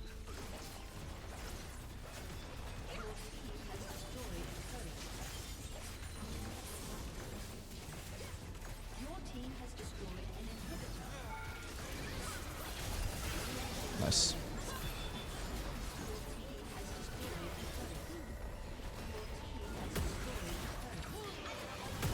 Ah, I was really hoping that would also hit Casante. It did hit Misfortune though. Jesus. That was just auto Q on Misfortune, right? Well, also the blue ult, of course. But yeah. Aphelios does a lot of damage this season, guys. GG. Alright gamers, we are back for another game of Aphelios the Diamond. This game playing Aphelios Thresh into Yone Galio. Had a weird request from my Leeson. Icon bot 3, let them push bot. This is a ranged, double ranged versus double melee matchup. The only way that I can possibly make it so they push is if I do not touch them at all, which is exactly what I'm supposed to be doing in this matchup. What the weird request, but I'll try and satisfy it, because potentially the gank could be nice, but sheesh. Like, I'm gonna have to not touch them at all instead of punishing their pick. I'm gonna be very annoyed if this gank doesn't work out, or even worse, doesn't even come at all. Could probably do a thing this out just slightly. They're over pushing at the moment. We don't want this to just immediately crash. I'm also gotta be careful about their level 2, of course. Yeah, it's looking promising.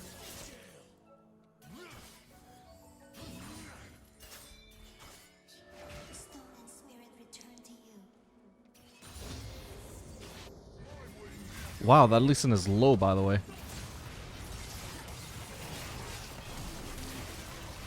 Oh my lord, I actually got the first blood. Alright, nice one. That worked out. I will gladly take that. Careful though. Yone has lethal tempo, so we don't want to keep dragging this fight out. We want to let those stacks run out. Such wonders. There we go. Now we can look to trade again.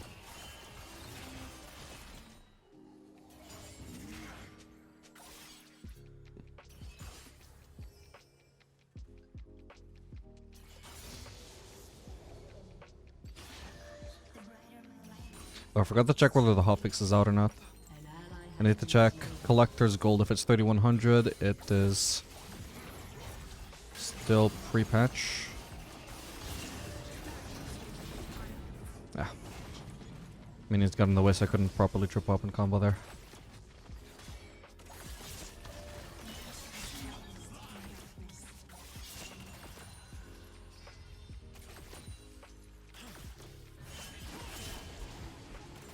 We'll just focus on shoving this out, because I've already got plenty of gold from that first blood that I want to spend. Just need to make sure they're not freezing as well. Maybe with this unit being so low, I should actually look to stay here. Ah, bad timing for me to use that. Potentially we're getting ganked here. I don't think I need to cleanse this. I had no idea what their bot lane was going to be. By the way, I'm mainly running cleanse just because of, I thought it might have been TF bot. It'll still be useful throughout the game though, just maybe not the best choice in the lane. Yeah, this unit is getting very low actually, and I am so I'm gonna try and get rid of green, but without using green. Sorry, without using mana, because blue is gonna be really good for punishing Yone here.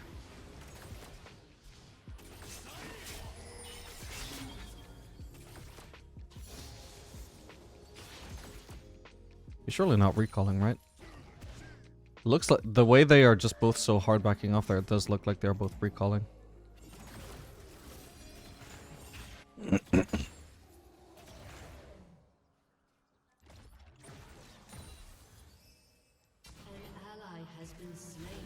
I can just choose to base here and leave this pushing towards us. This should work quite nicely. Okay, we're bidding Yone to stay then.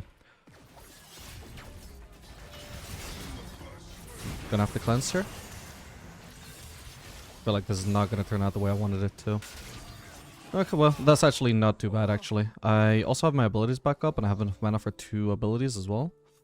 Should I flash on someone? Thing is, I don't know what Thresh's cooldowns are. If we had voice comms, this is a play I could make, but don't want to risk flashing on one of them, and then Thresh doesn't have hook. Yeah, it wasn't up, so... There it still would have worked with Thresh, flash flay, but again, no communication. I have no guarantee that's what will happen. That's fine.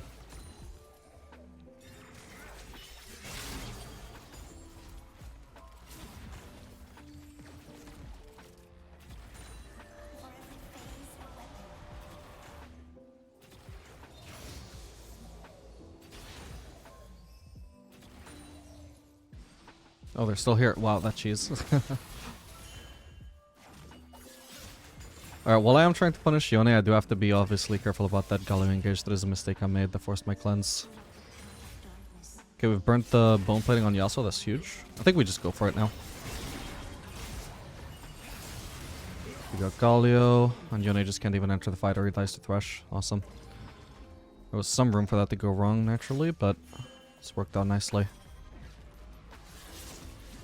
What was the reason why I even went in there? I can't even remember now. What item do I even want to run here? I guess Kraken Slayer should be quite good. We'll do that, I think. It's definitely not a collector lane, I can tell you that much. Theoretically, Shield Bow should actually be fine as well. It's really good against Yone, it's good against Kha'Zix. But I'm already running Bloodline, and I think that would be far too much lifesteal. So let's see what my reason for going in was. No, there was something, but whatever. Like at that particular moment of all times. Oh, was it because I burnt the Yone bone plating? Yeah.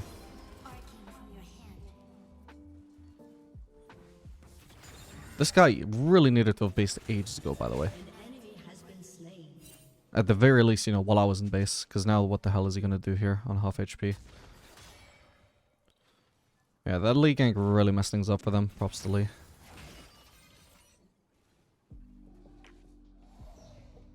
It is also on the enemy bot lane for actually, like, just because I'm not pushing doesn't mean they have to push either, you know? If I just only lost hit and they only lost hit, this lane would not have ended up as pushed as it was. And they had no reason to push, especially because they're in, like, double range versus double melee matchup. They don't want to be under my turret. How do they pressure me under my turret? They can't. That was a huge wave management mistake in this matchup for them to make.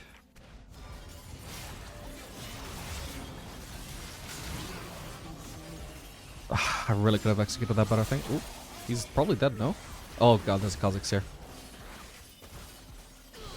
Really? Oh well.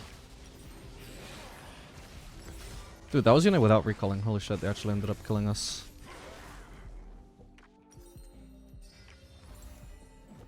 Okay, thankfully that wave isn't really fully crashed in yet still. I think I should have probably just gone for immediate white ult, I think. Yeah, white ult. I should have immediately white ulted. Blue ult also would have been better than nothing, but definitely just white ulting and just immediately going to DPS Yone was the move there. Main problem with using blue Q was the fact that I had a swap coming. So as I mentioned, you lose a lot of DPS whenever you have a swap, since you stop being able to auto attack. And it just completely ruined my DPS there. I needed to just immediately white ult just so I could immediately start auto-attacking. It was also going to be more chakrams than just simply using blue Q on the enemies there. Blue Q, well, blue and white is a pretty decent combo, particularly in lane, because of how easily you can set up chakrams, but it just wasn't worth it there in that particular instance.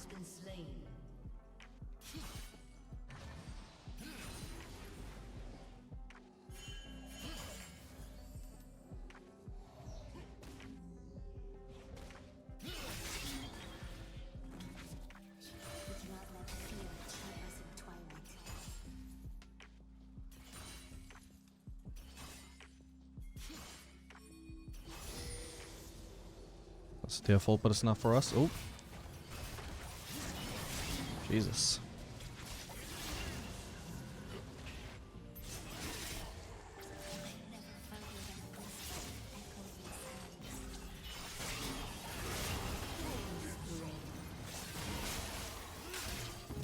Oh, my bad. I really thought they were going to continue going in there.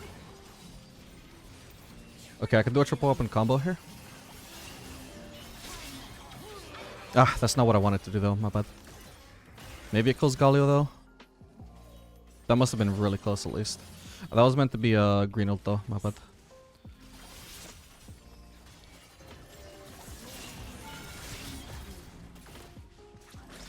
Trying to hit him again, there we go.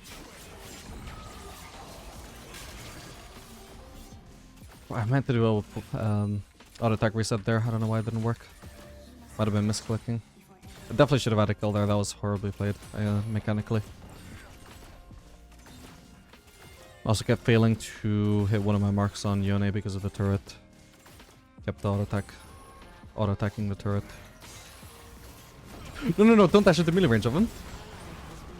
Buddy. Okay, we got him, God bless. That was really weirdly played from Thresh. I admire the enthusiasm, but maybe just not the execution. You had the right idea engaging though.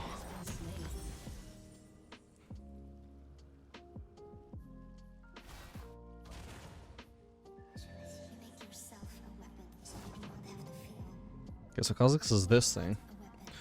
I wonder if that could be good on him. Maybe. Felt pretty nice on Vayne when I tried it earlier. Don't know if it's really that good a first item for a Kha'Zix though. It's not that auto attack reliant. Just have to go for this wave first. Even at the cost of using blue Q outside of a fight. Actually, I shouldn't be pushing here. This Yone isn't low at all. There we go. Mainly just wanted the bone plating off. While I had a window there.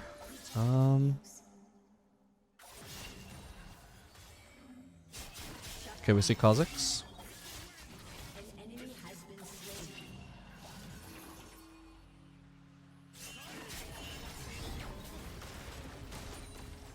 I could have maybe done one more auto there.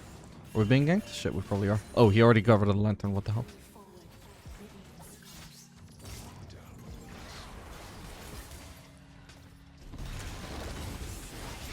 Fucking hell, I'm already dead. What? Wait, was that actually Voltic being busted? No, that's just regular Kha'Zix damage.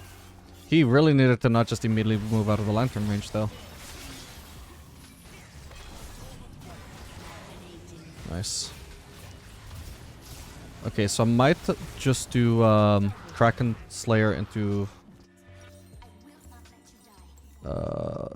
Phantom Dancer again, because it's going to be really good for cutting these two in lane, or just, you know, just cutting them in general. Their comp is 1, 2, 3, 4 melees. So the extra move speed that we get from Phantom Dancer, which also has great synergy with Kraken Slayer, should be really good.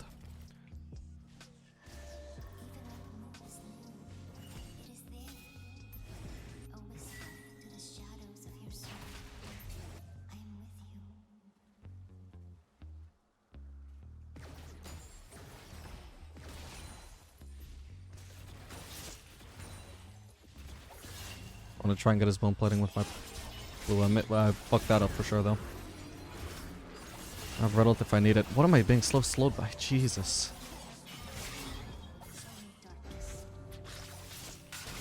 Okay. Didn't need to red ult. There's a Kha'Zix around. Where's Thresh? Oh, Thresh is dead. Does Kha'Zix have a herald or why is he here? Wait, what? What was that?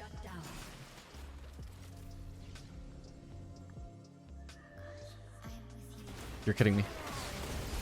No, you're kidding me. What? I did not see that coming. What the fuck? That was so random. Ah, the worst part is I actually almost killed him there. If I'd just been able to survive slightly longer, I'm pretty sure he would have died to my red Q duration. God, the fucking red trinket must have gone away the fact that I was there. I think the Voltic actually did kill me there. Like, get me killed, I mean. I don't know if he should have been able to one-shot me when I'm half HP. At least not if he's not fed. He's a bit fed to be fair. Well, this is rough.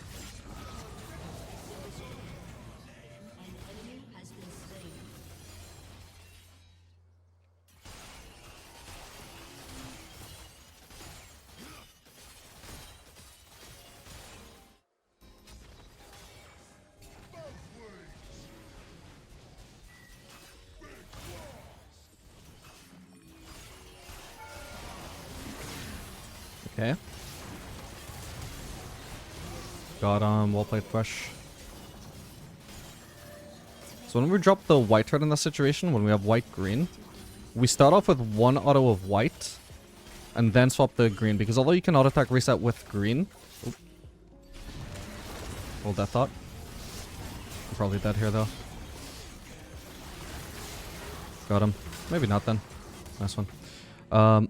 Although you can auto-attack reset with green-white, it's not going to start until your white turret starts auto-attacking, which it doesn't do immediately. So there's no point in your first auto being the green auto when it's just going to do both straight up less damage than a white auto, and also going to be like slower than a white auto. So you can just DPS with white for as long as you can before the turret actually starts auto-attacking, which, I mean, in my experience is literally just one auto, but still, you get overall more DPS by using a white auto because it's going to be faster. How much gold do I need actually? Because I probably am fairly close to Phantom Lancer. Yeah, I probably could have actually just stayed for that. My bad. If only you could be here,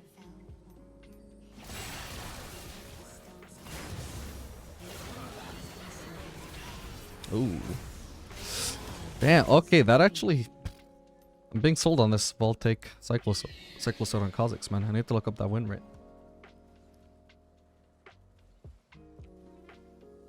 Your team has destroyed a turret. Oh, it's actually his most popular first item. Oop. Accidentally unpaused my Netflix show. The pain makes you numb, but the height is still fleet-footed. I could have gone mid here, by the way. There's no reason why I shouldn't have gone mid. Whatever. I only wanted to get a little bit of gold for Phantom Lancer anyway, so it's not a big mistake. If anything, it might actually even be for the best. Doesn't really make too much difference, to be fair.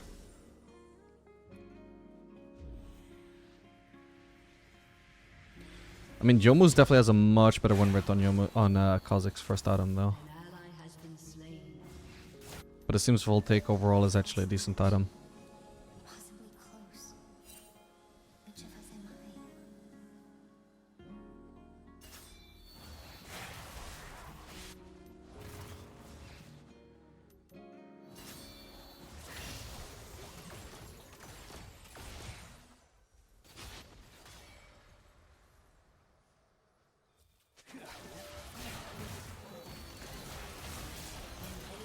Oh, slightly messed that up, actually. Thankfully, it doesn't matter.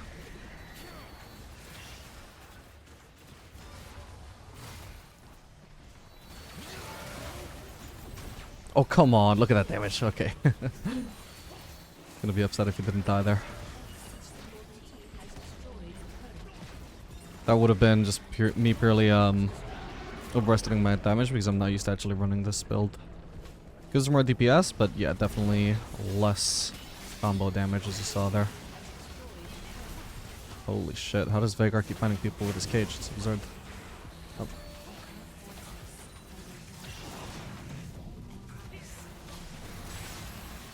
Holy shit, what, we are literally gonna end because they can't stop getting caught by our CC. This is crazy. This guy seems like he's trolling a little bit.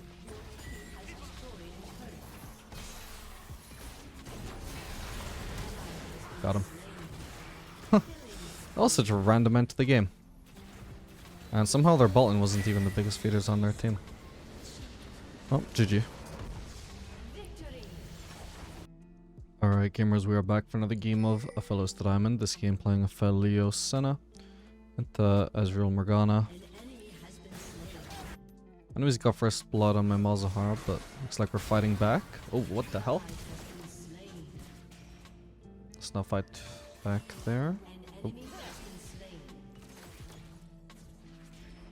Okay, that's fine. Not bad. Try and push. If we can beat them to level 2, then it's going to be hard for them to punish the fact the sun is low. What? How does that hit me?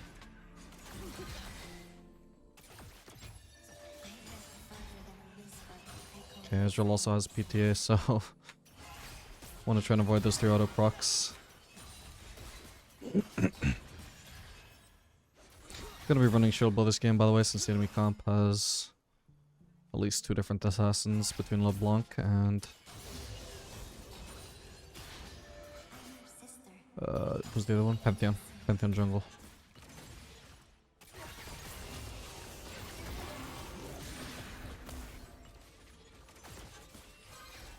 See, that's one example, by the way, of when you can just do an auto attack with one weapon and then just immediately swap to the other one and do that weapon's ability. So you're still doing the auto ability thing, it's just, you know, with a weapon swap in between. But you can animation cancel the weapon swaps with abilities so fast anyway, it's like there is no swap.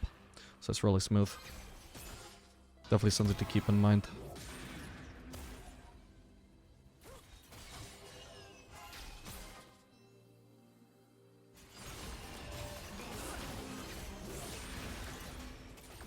Nice try. Kind of awkwardly positioned now.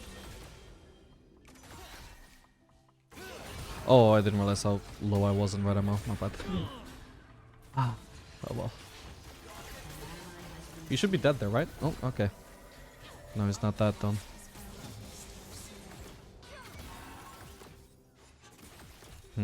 Ideally I should be keeping track of Pantheon. I have no idea where he is actually. Okay, I know he's bot side. Nobody else could have used that plant. Yeah, probably gonna have to back off here then.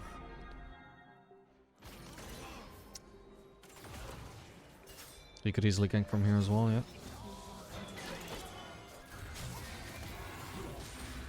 Currently has a spell shield, so I can't root him. But I can maybe try and get him now? Nah, we'll just base. The Swiftstead is fixed already anyway.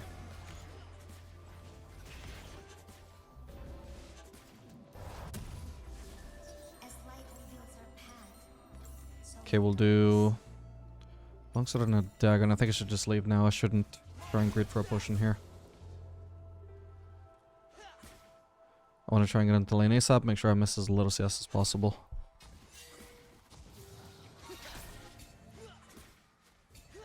Is that a smart ward location? I don't see why it would be. Not off the top of my head. But I don't know this new map very well, so...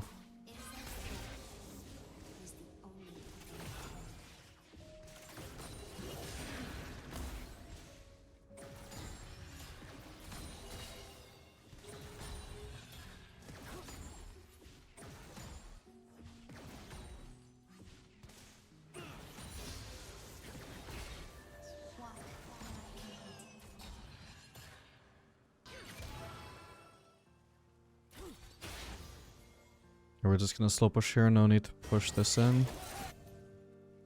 I can deny a bit more CS for Visual this way. We obviously cannot crash this in time to make him miss farm, so the alternative is just to slow push instead. That is the way we maximize the CS loss for Ezreal. One thing that I could do though is if Senna wasn't in lane, I could hard shove just purely to get myself as much solo XP as possible. But this is just purely, you know, to make up for the fact that I know Senna herself would not be kind enough to give me that solo XP voluntarily. To be fair, as Senna maybe is for the best, but definitely, you know, I'm speaking about supports in general more than about Senna in particular. Okay, wow, he did not realize that he had a Morgana spell shield, I guess. Ah, misclick there. I meant to auto attack Morgana.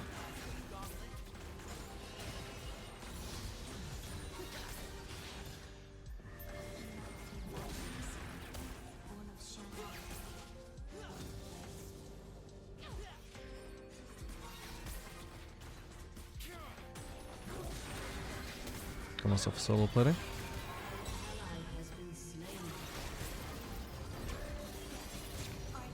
Should I cleanse that? No, I'm fine. Oh, for the love of God, this Morgana. Didn't expect to get in so much danger for that trade.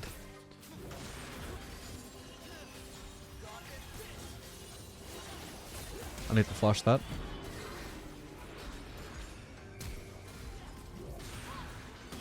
Yeah, I was gonna say I'm probably just screwed here. The only way I can dodge is downwards, where I'm 100% like it was the best chance of dodging Morgana Q, but at the same time, if I do that, then I'm almost certainly gonna die to the W and autos.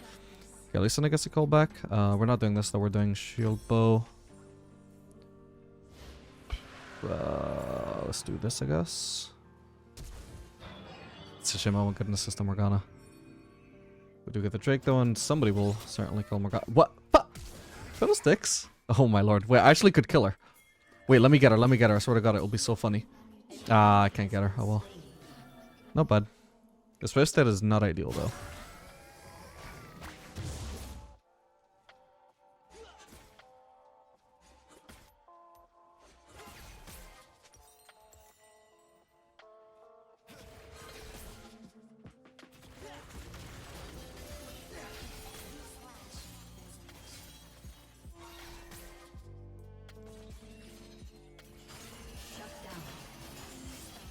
Using Red Cube, by the way, is just the fastest way to be regenerating HP since it heals so much faster than autos do.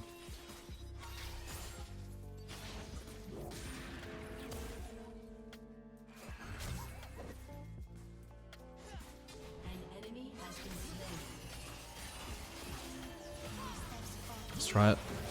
Probably not a fight I want to take, but we're taking it. Actually, I win this. I mean, Ezreal should be kiting me, right? This is really stupid.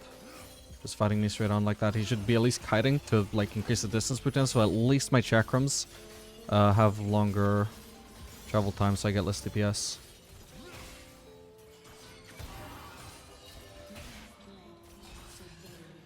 Okay, I can get my red ammo down to 10, just to make sure we're getting rid of red before white, and now we can DPS with white.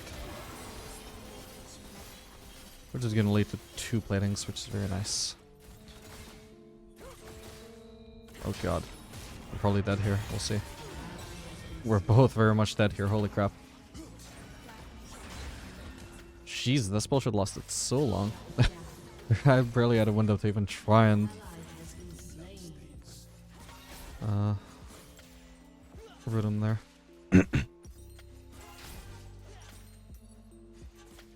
Would have needed 100 gold for this. Shame I can't afford it. Definitely not worth selling boots for, or the dagger for at least.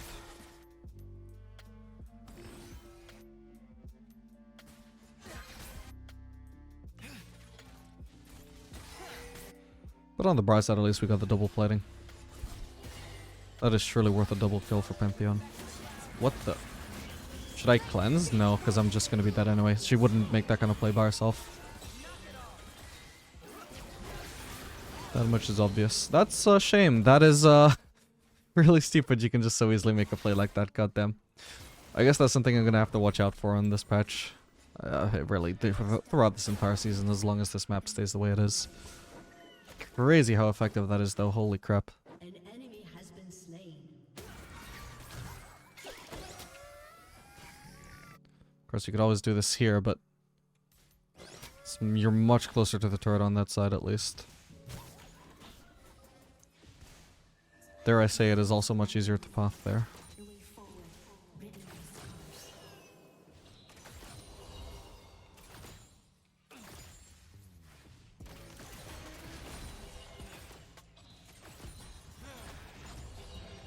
An ally has been slain.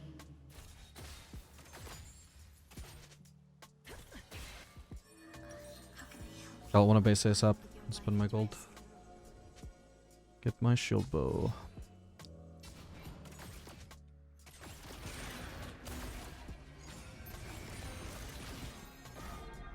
Shut down.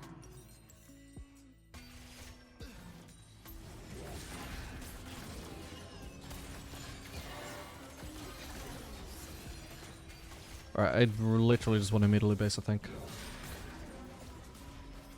I'm sitting on a big power spike here, I don't want to delay that. Plus this is actually just absolutely the perfect timing, given that this next wave is a cannon wave. I'm gonna ping her back in advance, so hopefully she doesn't hit the wave and deny me 1 or 2 CS. Yeah, this is gonna take them a while to shove, but as it's cannon wave, and then I get to walk into the lane faster. I suppose because, by the way, because it's harder to crash in waves now, I suppose that also means you have better base timings now. It's harder for the enemies to punish a base by crashing it.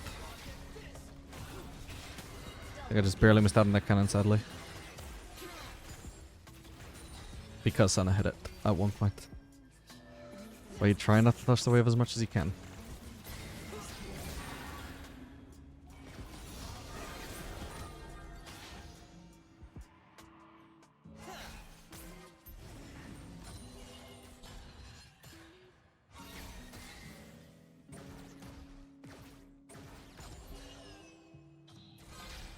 I beseech the moon to protect you.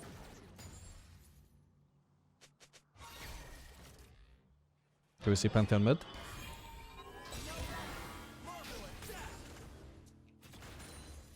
Actually, we should even just consider pathing mid. Even though Malzahar is already dead, there could be something going on here. Yeah, there is. So we rotate and see if we can join a fight or gank someone. If nothing else, Malzahar is dead, so now I get free farm mid. You see, I can just be part of the action here. Whereas there's no action on bot lane. Nice, lovely, perfect. We see action who's going on mid lane, so we know there's a decent chance if I just walk there that I actually get something. And worst case scenario, I just get free farm. The same farm that I would be getting on bot lane anyway, you know? So that's wonderful. Alright, I don't think that plating is worth pushing. What the hell? This guy is really low, actually. Nope. Oh, I wasn't expecting him to flash so far away from me. Oh my god, I have to flash that, I think. Actually, I had Showbow. Damn it. That was very unexpected, how that all played out. Okay, we've regened a bit. Hopefully there's nobody in that brush. There's no Morgana, at least. I definitely did not play that ideally, but whatever.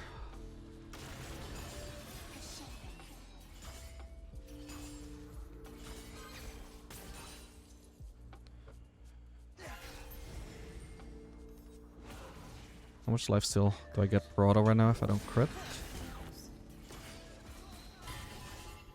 Wow, about 40 something, I think. Crazy.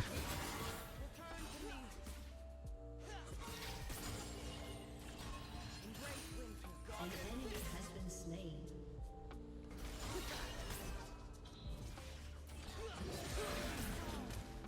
Your team has destroyed a turret. I've got enough lifesteal that I can afford to play recklessly like this, because even if I do get hit by Ezreal Qs, I know I lifesteal it up anyway. It's only the Morgana Qs I have to be kind of afraid of. Ah, didn't get the PTA proc, which is the whole point of that. Don't need to be... Oh, okay, no, we see Pantheon. In fact, potentially we could just rotate again. This time there's a Herald fight that we could rotate to, potentially. But... it'd also just be nice to get this turret. Morgana will probably be trying to ult me or engage on me otherwise.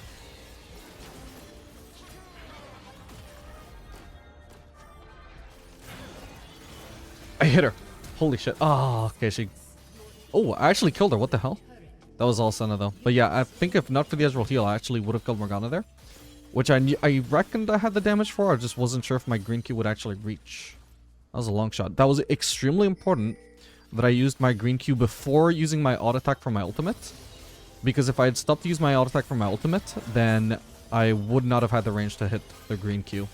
Whereas the green ult auto, the range is a lot higher than my green Q, so I can do the green Q and then I can still be in range for that auto. But it has to be in that order specifically. And thanks to the typical green Q auto attack resets, we just get an extra auto attack out of that. And both of them were chakram auto attacks as well, with a large amount of chakrams, since it was technically a sort of triple... Well, it was a swap combo. I don't know if I'd call it triple weapon combo, but it did involve 3 weapons, just by virtue of having chakram as my offhand. Dealing extra damage that way. Where is this? Here we go. Boom, boom, boom.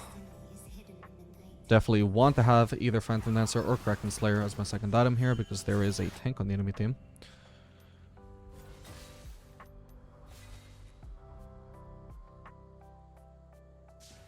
Your turret has been destroyed. Come on, me just gazing at the red buff longingly.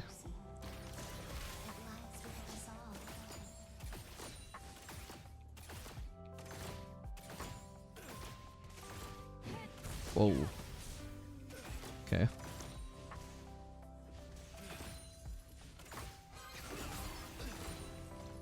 Shut down.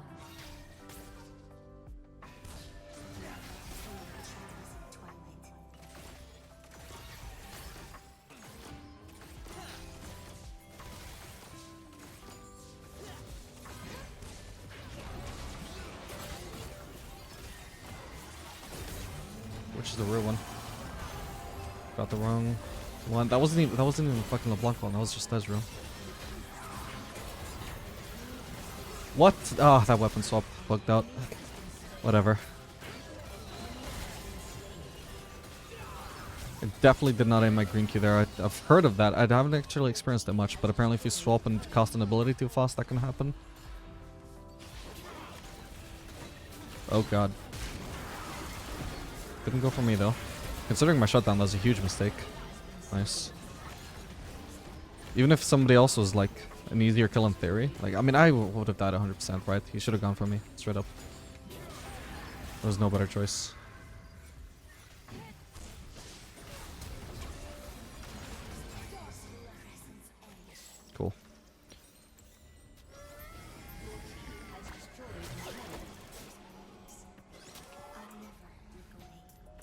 Yeah, you can see I'm just running with whatever rotation I just happen to get. Like, I guess I'm like slightly aiming more towards having the standard rotation, but I really don't mind. Whenever I have blue green, like it's probably my favorite rotation at this point, but I really do just alternate between them.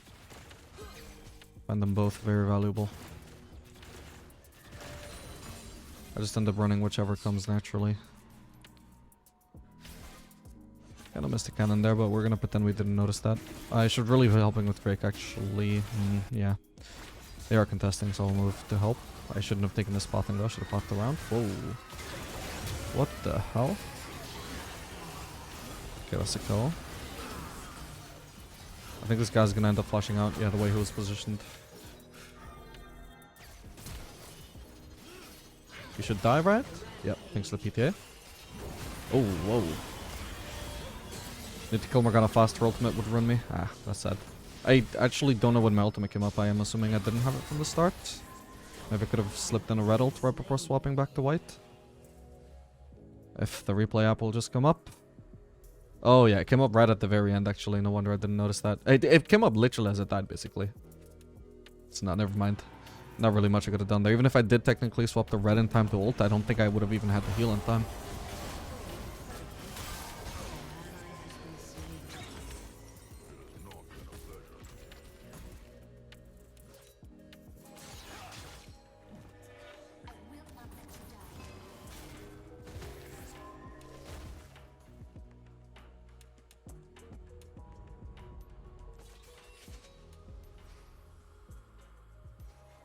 Oh, yeah, collector nerfs, by the way. Are they in? Probably not. Oh my god, it is. Wait, so we're playing nerfed Aphelios. I didn't even notice. Okay, good to know. Has my damage felt lower this game now to think about it? Honestly, not that I could tell. Not that I could tell. I am running a naturally lower damage build, though. Maybe if I was running Kraken Slayer, like a build I'm actually expecting to one-shot people, maybe I'd be disappointed. So we are currently, we obviously haven't, we're not running Collector, so we're not running that nerfed item. But we are naturally nerfed as Aphelios. We have lost 0.7 AD per level. I think I checked the math and I think at level 18 that was like 12.5 or something AD. It's a little bit more than a longsword at level 18. It's not terrible, but sizable. Need to place that in this brush just to give me some vision. Either way, it still reached the red buff.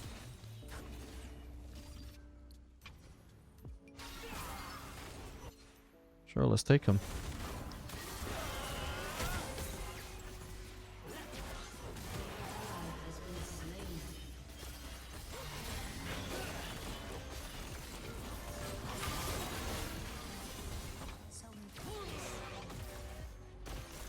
No, Senna! Why? Oh well. Whoa. Almost missed that. Yeah, I can see we need some DPS to deal with the Ornn. Whoa. Hello? Jesus. Uh-oh. I think... Oh, no, we might not be fine anymore. He is so fast, actually. Hopefully I just removed his movement speed. He probably has out of combat movement speed. He doesn't have Yomu's though, but he might have Relentless Hunter. Can this stop moving away, like pushing me towards the Pantheon? Thank you. An enemy has been slain. I put your life at risk. Good base for a pickaxe already, but I think I'll probably shove at least one more wave before I do that.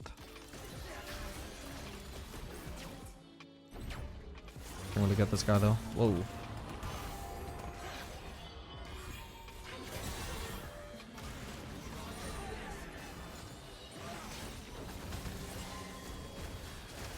Somebody get rid of a shield. There we go. Lovely. Your team has destroyed a turret. Honestly, blue-purple just has to be the smoothest combination. Either blue-purple or blue-green. Either way, they're both really nice.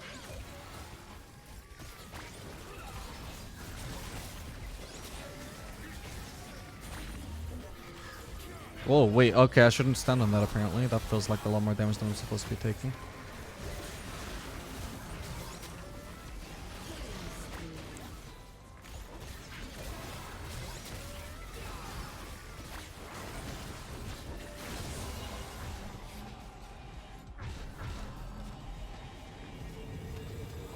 Alright, at this point... Oh, I could actually already base for Infinity Edge, but I may as well just stick around for this wave now that I started walking towards it.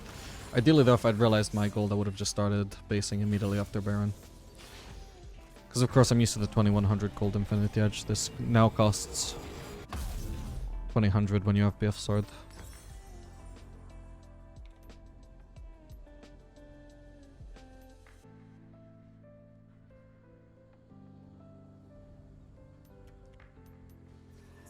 It is as the moon revealed Aphelios. As beautiful. As terrifying.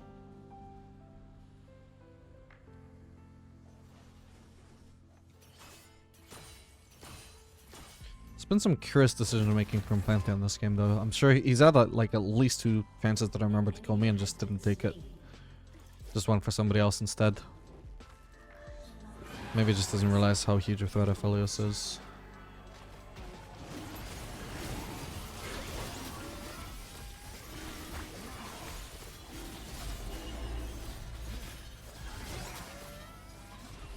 Nice one. An ally has been slain. Shut down.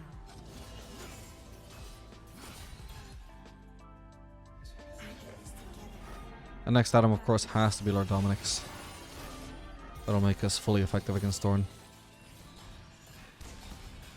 Oof, didn't get my auto attack off there. We're just outnumbered here. If anything, we should join Fiddlesticks, I think. Oh, wow. Okay, he just turned the numbers in our favor. Eventually. Well, if I'd known this was going to happen, I would have kept pushing mid. Ah, missed one out of there. Oh! Wait, I hit someone. Holy shit, and I got the fucking LeBlanc. I got cleanse if I need it here. Cool.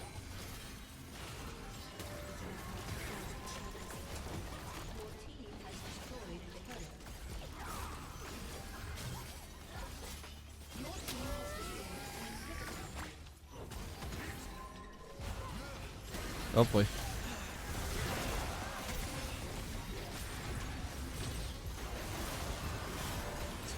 Come on, get him. Get him. Get him. Nice one, guys. What the hell is she doing? Was that meant to be an ult? I swear her ultimate was just very recently used. She wouldn't have had anything there.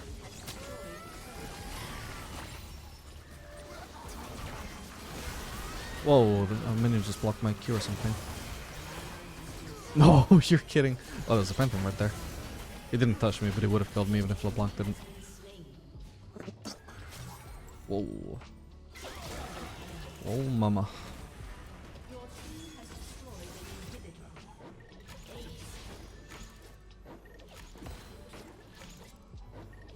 Alright, GG.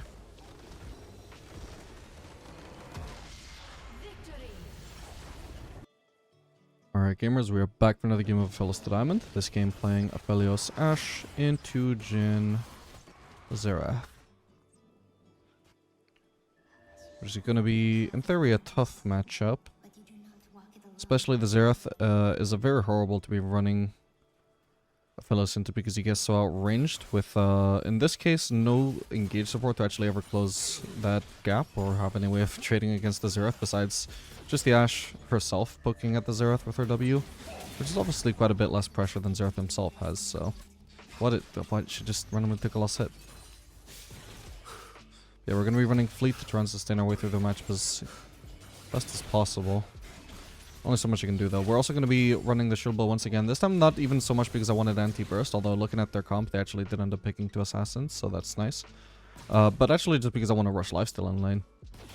That should help quite a bit. At least a little bit.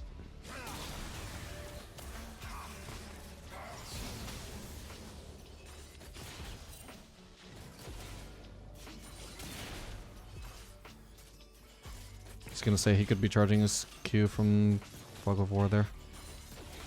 Need to keep moving erratically. Make it harder for him to aim. Not that it matters, I mean he didn't end up going for it.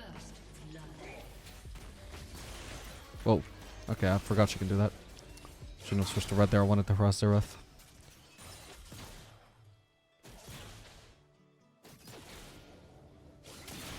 So you can see I've auto-attacked Jhin like, what, 0 times? I've auto-attacked Xerath once. And it's not even like I'm afraid to trade with them, it's just, I just can't reach them. I'm just playing Skill Shot Simulator, there's no reason for them to get close to me.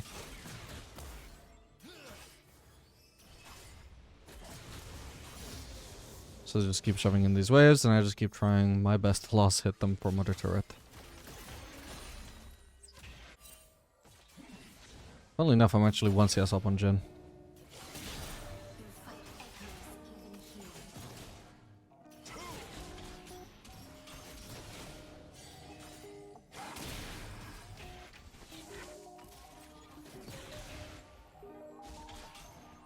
Whoops, didn't need to get hit by that. Shouldn't need to hit that. Ugh, that sucks.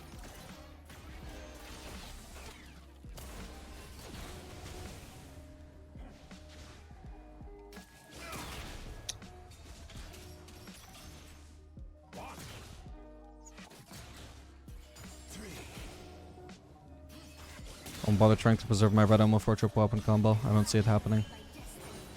With how high their range is, there's just no way that I'm going to be able to get in range for a red Q, so... God, every time my supports do that, I keep thinking they're trying to steal my cannon, man. Every time. Like, if it's a support that doesn't usually have Relic Shield. Can preserve my little bit of green, though, just to harass Xerath if he's going to be in this brush. Nah, he left too early.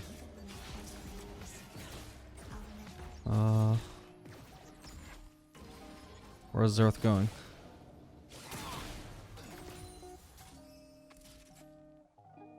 Okay, it doesn't matter, he's back.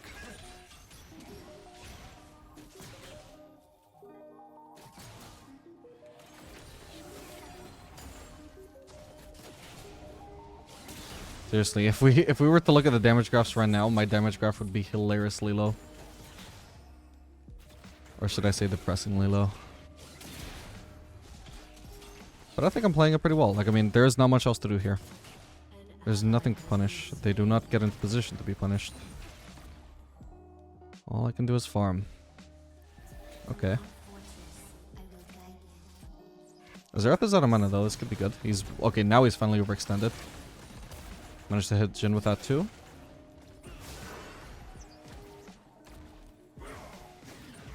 Oh, my autos keep cancelling. I think Xerath is dead here. Ooh. Can't... Or... Need to flash. Oh man, that is so sad that neither of them died there. I definitely did one auto on Jhin when it could have been on Xerath or vice versa. I don't remember. I know I have the base now. It would actually be nice for Ashe to stay just to make sure they can't keep pushing, because I think if she stays, they literally just cannot even walk up to the wave, but it's not terribly important, I guess. We knew this would not be easy. An enemy has been slain. Or was it? Let's see. Autos here just kept cancelling because I kept running out of range, I guess. Enemy killing spree. Yeah, and then I did one auto on Jhin when it should have been a Xerath. Oh, actually, the reason was actually, it wasn't even a misclick. It was actually because I expected Xerath to die here, but they healed. Of course. It was actually Xerath himself that healed.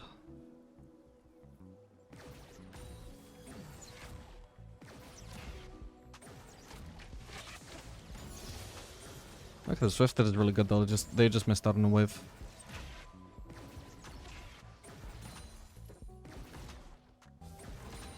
Nice.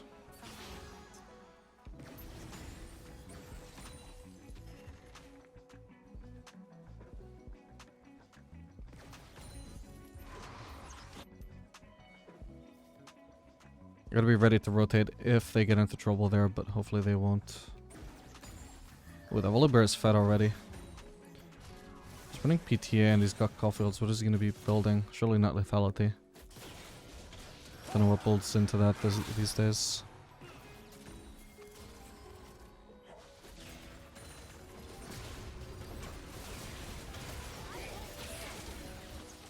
Jesus, that cost me so much HP to execute that trade, bro. Maybe this works though? Okay, we get a small trade with a bunch of Chakras there, but yeah. Pain and suffering. Oh wait, I don't have ult like I thought I did, holy shit. Okay, I barely lived there, what the fuck? Dude, I genuinely thought I had ult this whole time, and I thought I had the opportunity to just red ult whenever I wanted to, and I'm dead. Fuck me, my bad.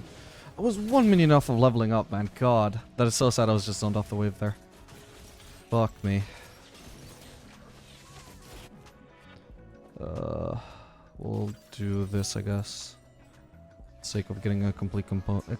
Yes, component.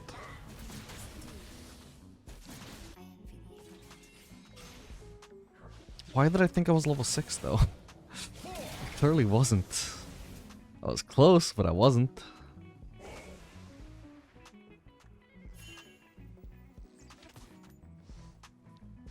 But yeah, that might have actually, even without ult, that might have actually been a good play if I actually happen to have Ghost. Ooh, this should be good. Oh, wow. That Jhin is ruthless, bro. They had no attempt, made no attempt to try and help his support there.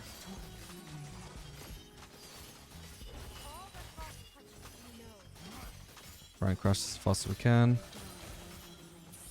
There we go.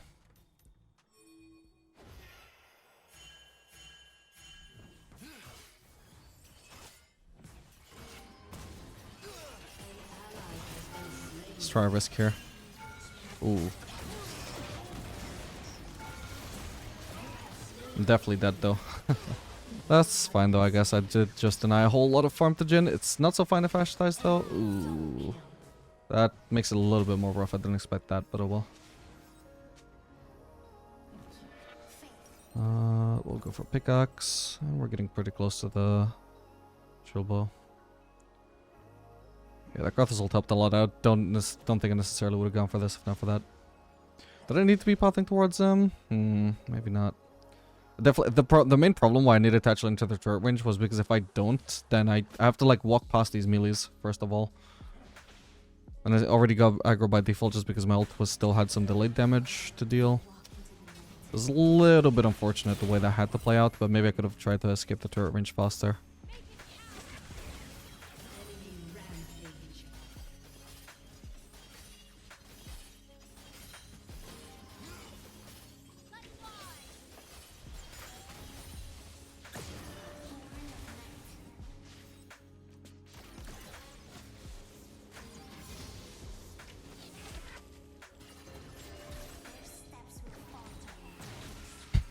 So annoying the range just isn't high enough to actually auto-attack a champion when they enter its range like that. Activate it.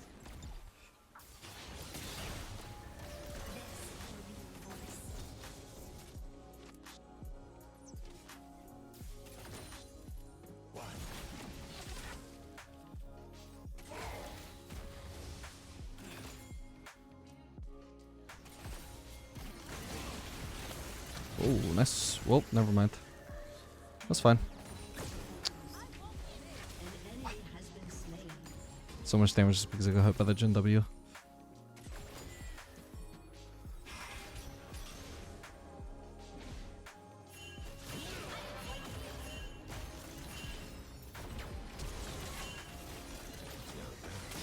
Wait, what? How is he not dead? Oh, he has heal, of course. Oh, for fuck's sake. No, dude. I thought I'd outplayed him there. I thought I'd made a sick play. It's all volley. I think I was a bit wrapped up in my combo, buddy. I was a bit distracted. Let's see when volley appeared on the map. Not that it mattered for my death anyway. I just should have got outplayed 2v2. Let's see. So she used E. Oh, we just barely saw volley. Yeah, true.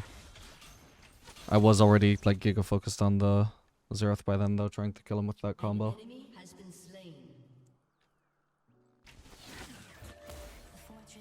It's so unusual for the support to be the one running exhaust as well, particularly when it's a mage support.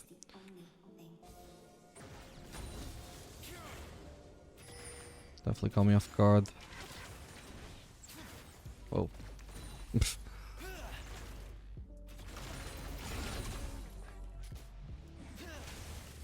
Okay, we get them to stay. Not much for me to do alone though.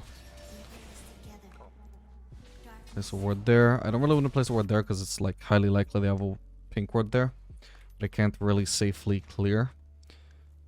Definitely not without my support at the very least.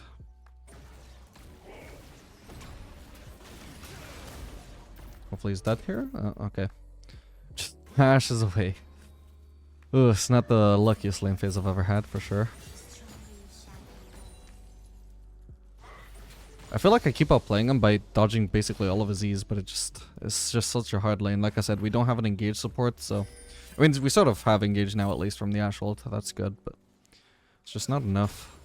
I don't have much of a window to punish the Xerath for the mistakes that he does keep making. I can try and engage on Jhin with my purple ult here, though. Oh, okay. I just don't have much windows to abuse these people. It's too funny. Okay, we need to rotate for this.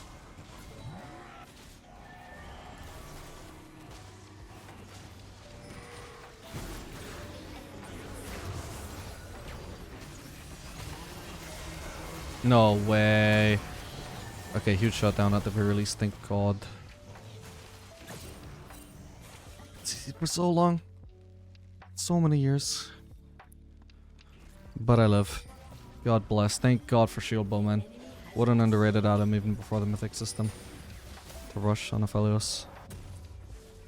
Before they removed the Mythic system, I mean. But... we can honestly just try out Collector second this time. See what that is like.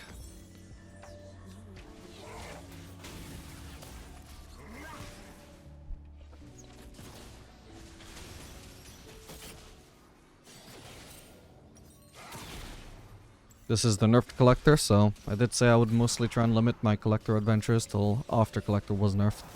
Which it currently is. 2100 gold here instead of 2000. Woohoo.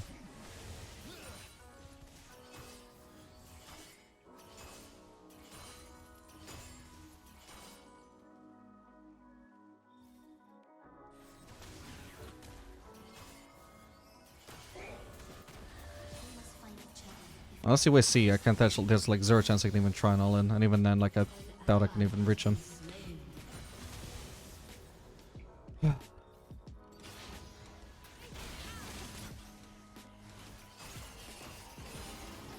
they have new pink wards? They do, so I'm not gonna bother placing a pink there.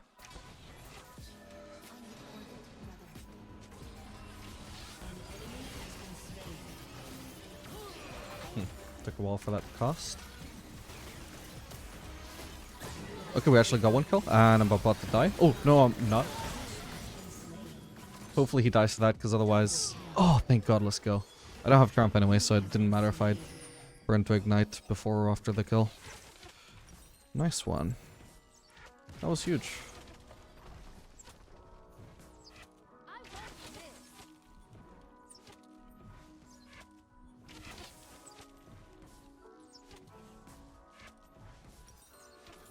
Yeah, as you can tell though, I really do like that triple weapon combo. Let's cover that again. When did I move this? So we use red Q on the wave, and that swaps to green. Then we use green ult during the weapon swap. And this green ult does extra damage because we have 4 chakrams from using the red Q during the swap. To force the swap, rather. And then this green Q also benefited a lot from having actually 5 chakrams this time. And then I just happen to have, like, at that point, 6 chakrams, I guess, for DPSing the Katarina with my green-white turret. So that's nice.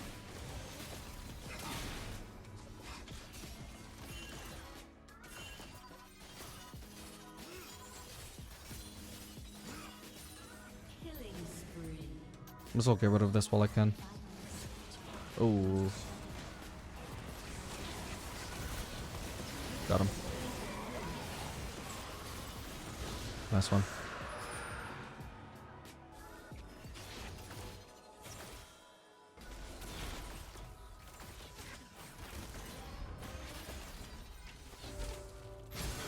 Oh, this was counting on him not doing that, I guess. But it works anyway. How on earth did Ashe get that kill? I don't even want to know, actually. I do want to know. How on earth... Like, her damage was already done, right? What else could have possibly got that kill? I really want to see that again. Your team has destroyed a turret. Oh, no. Okay, I see the auto now. Yeah, it was hard to see, actually. Even on the review, I almost didn't catch it.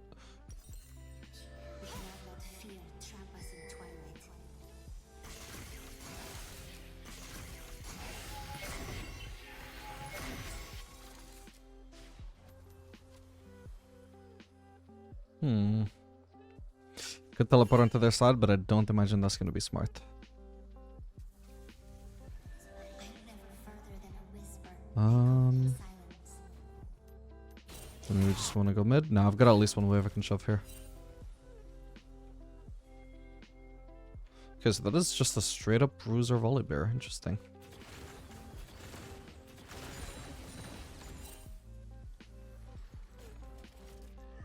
I am right. This is what the rule tells me.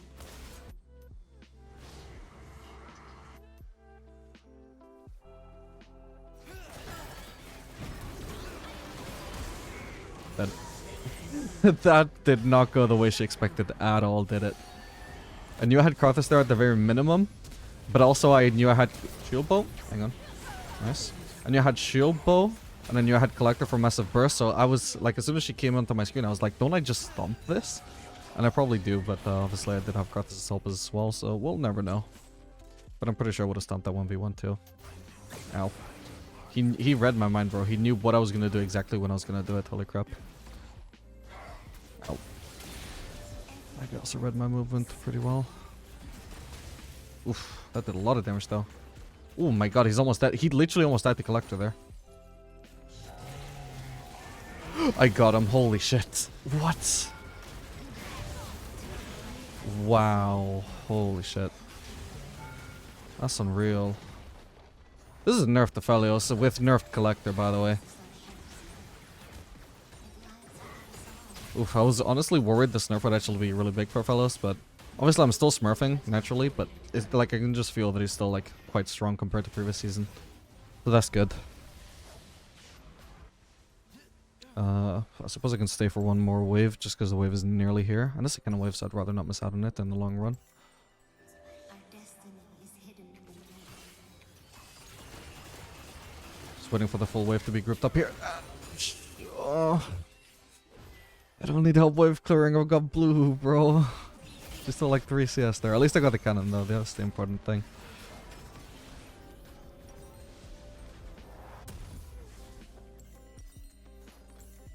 There we go. Yeah, when I shove in a wave, when I'm like shoving it in from here, I get to crash it so fast that by the time I get into lane here, it's very like unlikely that I would miss anything more, or at the very least I would miss less for sure.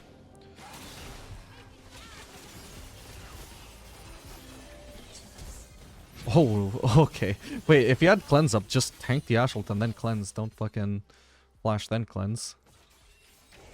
But I guess he was a bit scared of me as well, because I've been doing some shenanigans this game.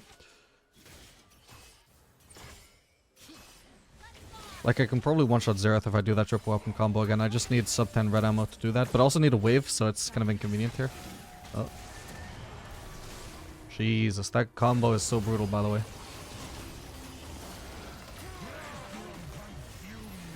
Ugh, come on. Okay, I got someone.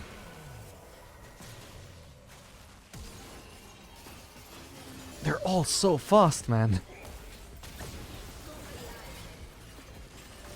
Can't see for shit. Jesus. Oh, what the hell? I need the Tranquiller because I'm almost certainly dead. Wait, I'm not even dead? And I almost walked into the turret and died.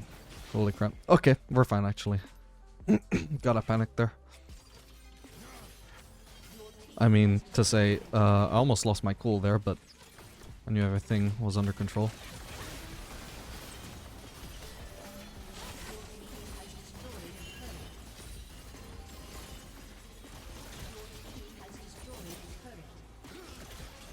Hoo, if that landed, maybe it could have been a kill. Maybe. And I'm dead. Lovely. Who was that just recalled in front of me? Kiana. I don't know if she could have done much.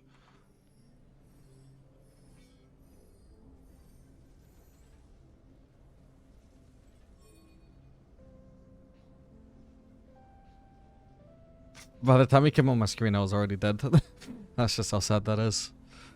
Fucking home guards.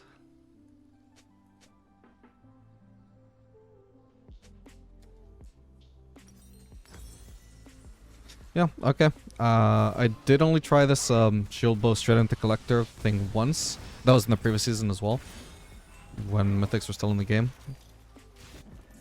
But obviously, it felt alright there. I didn't like it as much as the Phantom Lancer, but obviously this, with the buff lethality, does feel tremendous as well in this season. Potentially better than the Phantom Lancer. At least against this squishy comp, I'm definitely getting more value out of Collector than I was out of Phantom Lancer. That is, for sure, a fact. I guess I'll go top, and if I'm lucky, I'll get a kill. Probably not, though. I'm probably just gonna end up getting farm. Yeah, I don't even want to waste my time walking over there when I can just farm instead. Just place a blue trinket to be sure. Let me just farm.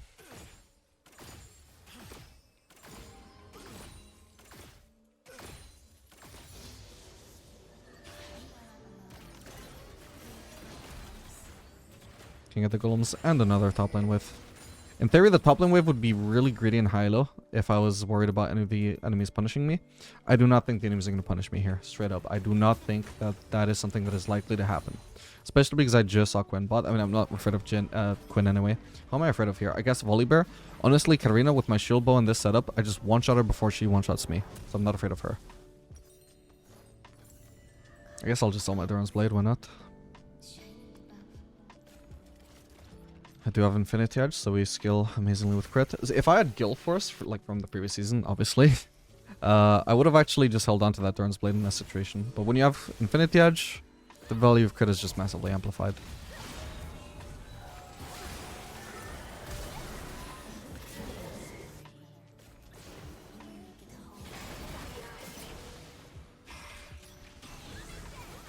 Oof.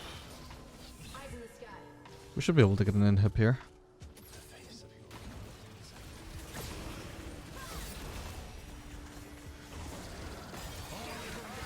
Fuck me. Thank God people are blocking these general shots! I outplayed him, what can I say?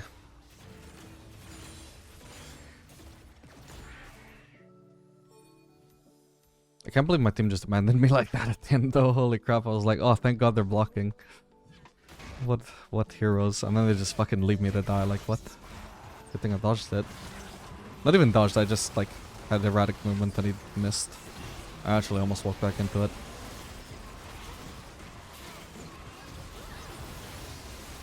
Nice one.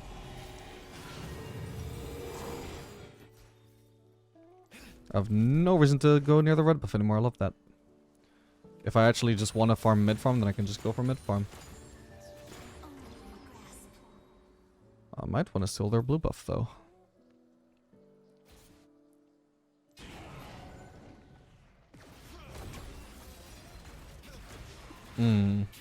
There's a portal for me to escape through here if I want to.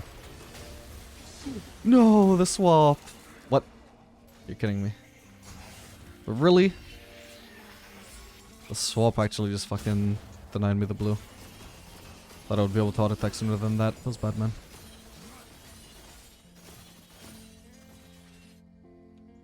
I'm also gonna do Raptors. I just wanna get my Bloodthirster race up.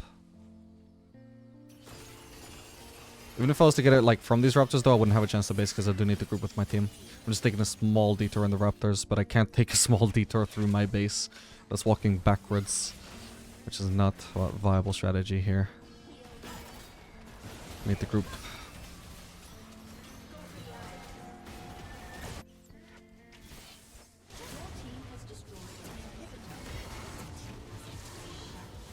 Don't know why I'm pathing like this. Oh god. I didn't expect Xerath to be in range of W.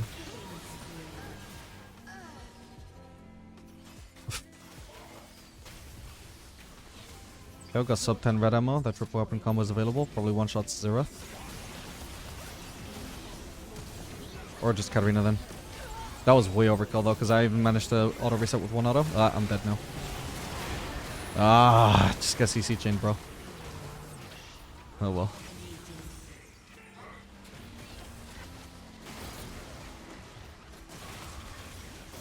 GG.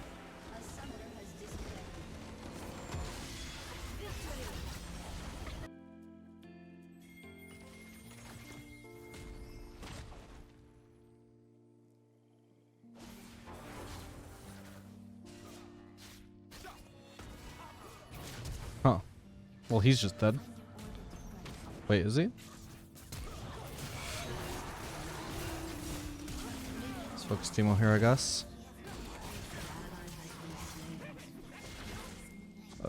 This is looking like a disaster. Was Brand not even? Oh, Brand wasn't even playing the game. Let's focus Shogath. Nice one. Should focus Rengar, really. Nice one. We're close enough range to Teemo now that we can just do red. Please don't steal the kill. Oh! Well, I got a lot of gold for somebody who has 0 kills. 214 gold, level 1, without any CS, without any kills. That's funny. This guy isn't gonna kill me on the way into lane, is he? Looking like a no. God, he does hurt though. Oh, he actually can't kill me. Holy shit, he's still at Ignite. How does he still have Ignite? We're gonna have to base here. What the hell? Oh, sadly Zeri did get a kill, so that is super unfortunate for me. Brand was being super selfish taking that kill. I'm never further than a whisper echoing inside. We'll just settle for a refillable and that's it. Alright, welcome gamers to another game of Aphelios the Diamond. This game playing Aphelios Recon into Zeri Bard. I really should have run PTA. I wasn't really thinking about the matchup, but Zeri is easily abusable. Fairly short range. We're gonna run PTA to bully her around. I actually also forgot to switch Alacrity out, but that's fine. I mean, we can do Shield Bow Rush again. More than death, brother. It'll be good at least against the Rengar. Even in lane, it should be quite good. The only downside I can see from this is that potentially that Cho'Gath could get pretty tanky. So there's a chance that we end up having to run Kraken Slayer right after Shield Bow if we decide we need more anti-tank than just Kraken Slayer, or sorry, than just Phantom Dancer by itself.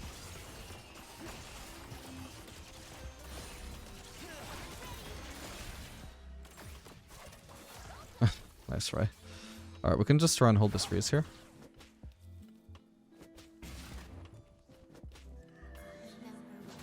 Well, I would have dragged those out. Instead they focus Recon, so I can't manipulate the wave at all. Awesome.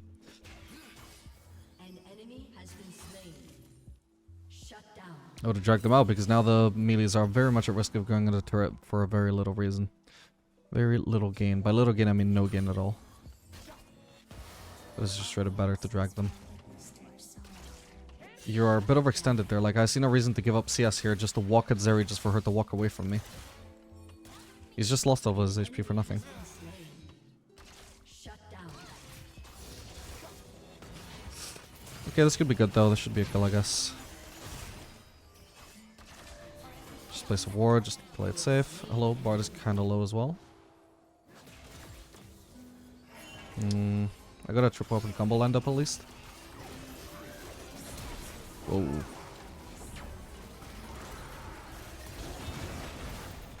Oh, thank god that was a close one. I do have to kill Bard here? No way. Holy shit, I was thinking that I might actually live by the end there. That's alright though. Alright, let's do this, I guess. I don't really particularly need sustain in this matchup, so I'm not bothered. The fortress looms around me. It is everything. It is the only thing.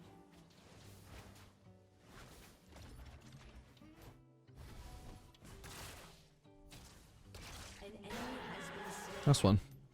Straven is having a hell of a game, it seems. Judging by the fact that his name is a Twitch link, I'm gonna assume he's probably a Smurf, and he's playing a Smurf pick as well. As light reveals our path, so darkness.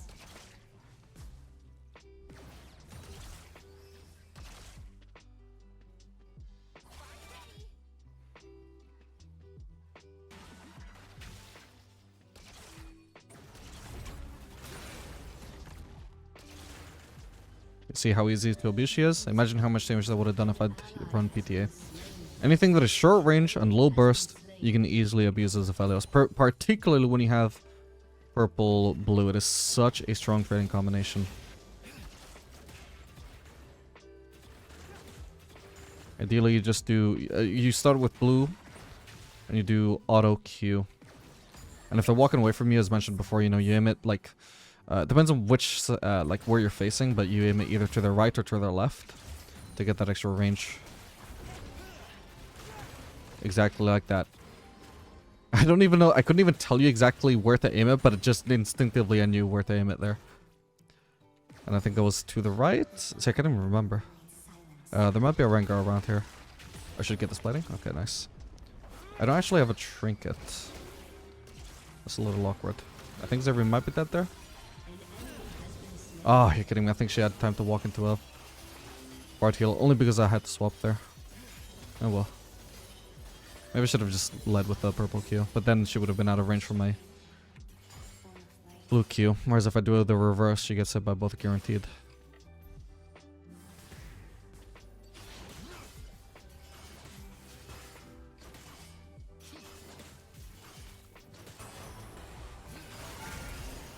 Ow, didn't mean to get slowed into the throw shot there.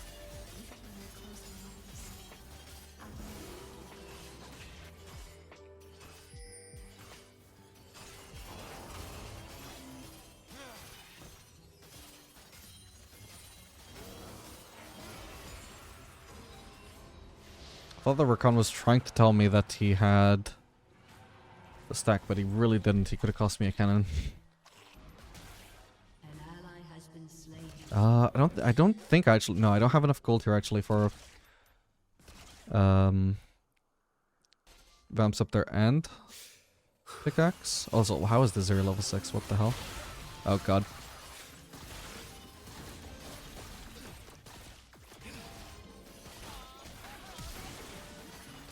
I need to make sure I don't walk into that. Okay. Okay, if I didn't have a shutdown, fuck, I didn't have a shutdown. God damn it, that was so insanely close. That would have been absolutely doomed if I actually walked into that W though. That was nicely played. Good from Zeri to realize that I was level 5, she was level 6. So she sort of had a window to abuse me there. But again, because I actually had just generated like 4 chakrams from my red Q, I also wasn't like all that weak either. I think in theory if I'd played it a lot better, I definitely would have won that. But I needed to play it better than she did. Her gameplay there was a lot simpler, so there was a good chance for her that it would work out.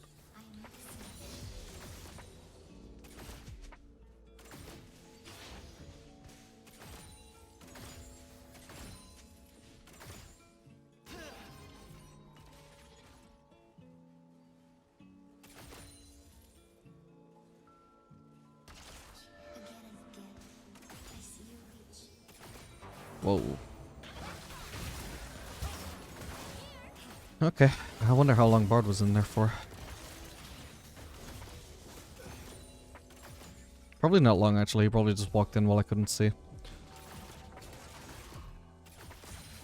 That wouldn't shock me. There might be a Rengar around, I want to be careful here, I don't want to go aggressive until we've warded. At least in there, ideally also the Tri-Brush. Okay. Okay, we see Rengar mid. He is pathing towards bot side though.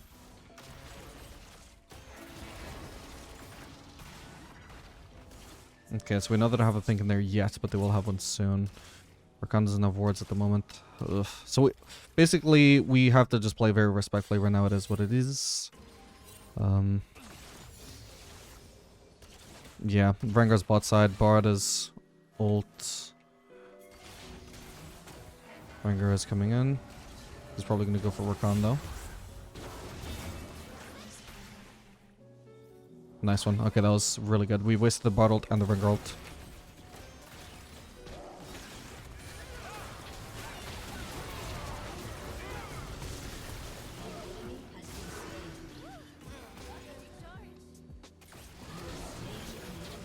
Nice, got it. Got them both. That's so huge.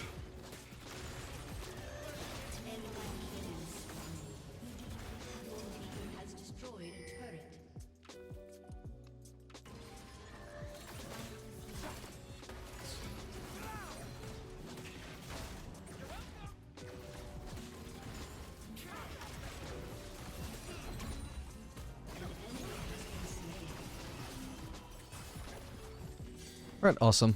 I'm gonna be so massive now. Love that Aphelios matchup.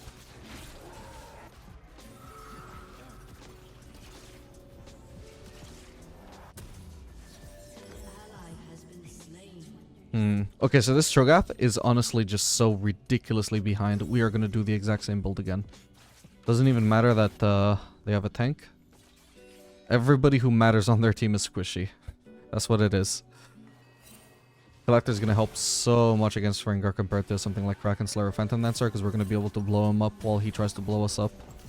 The shield bow should keep me alive long enough, hopefully, in theory, that we can do that.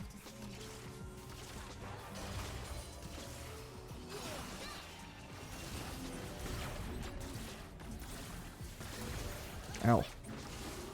Doing a lot of damage there. Still got shield bow. Ow. Wait, actually I need to be really careful. I just realized where Rakan is. I took this entire trade thinking that Rakan would be here soon enough, but I wasn't looking at the map to realize where he was. So my bad.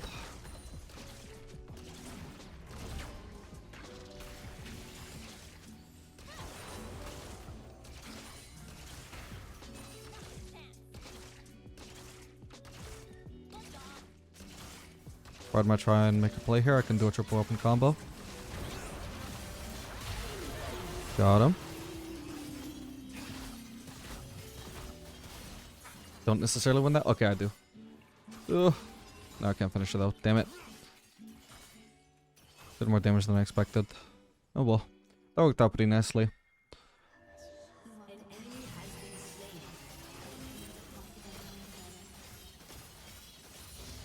No idea where Rengar is. Hopefully not around here. Oh, he is bot side now. We ignore the plating. He's probably distracted. Okay. As I see that he's actively fighting. Okay, well. He's no longer actively fighting, so he once again just leave the turret. What the hell? You could have just ulted out. Alright, we can start putting points into E. I know it feels a bit weird to just not finish maxing my Q when I'm literally 1 point away from it.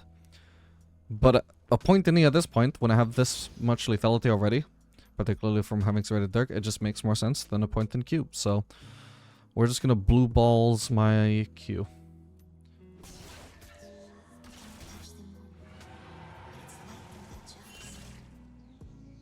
What the hell? What is he doing here?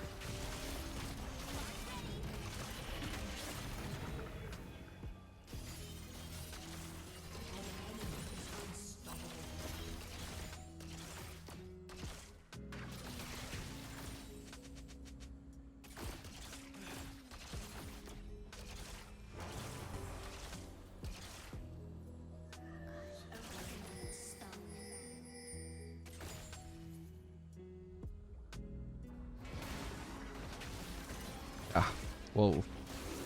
Hello, Rengar.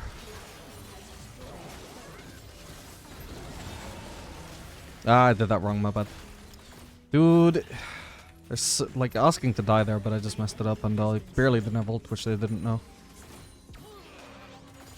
I actually was so sure he would be there, honestly. There's no way he's in the next brush, right? I was so sure he would try and choose me there.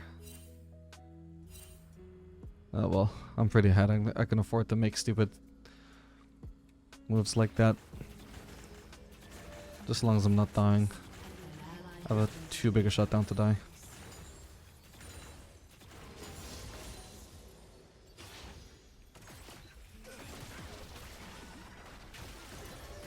Switch to blue. Now we tag it with purple. Nice little trick there.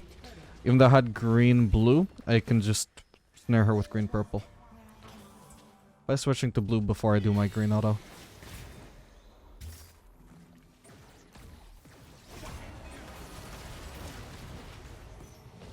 I'll try and follow, but I doubt I'm killing him. Yep. That's fine.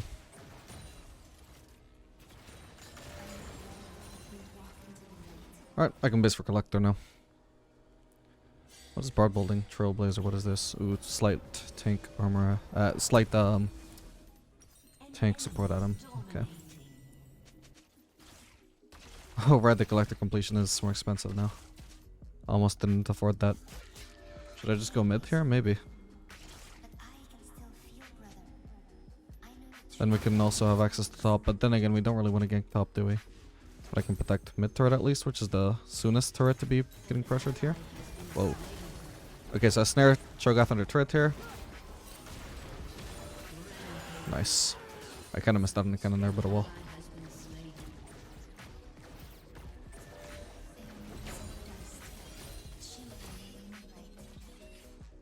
Let's get this red buff. And I guess rotate top.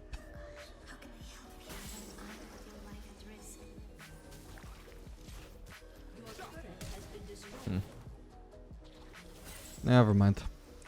It's too late now. No. It's Shroom Kingdom over there.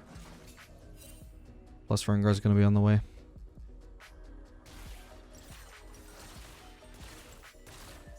Steps falter, brother. Follow my eyes.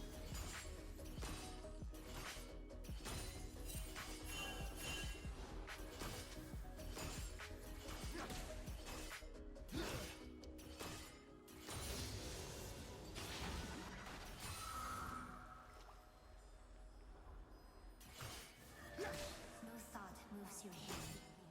There's no need to push her because I have literally no idea what I would do after pushing. So I'll push slower. Like I said, I really want to avoid top lane. Which is usually I just gank top. We cannot let fear trap us in twilight.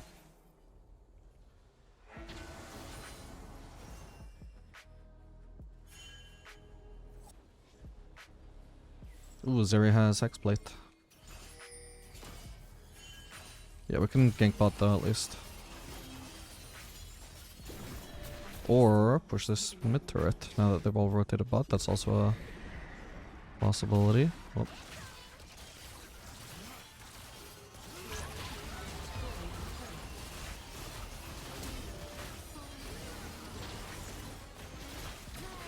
Ah, fuck me, my bad. Whoa, no. How do I get out of this? Excuse me? I clicked that by accident. Oh, if I'm going in the entirely wrong direction, like, hello? I probably just want to crash into the wall. Darkness is What the hell, bro? it lies within us all. Yeah, sure, let's do Drake. Ooh. Never mind, that's our jungler dead. Take a small risk here. Nice. Oh. We really shouldn't have been starting this. Oh god, he's on me. Or will be.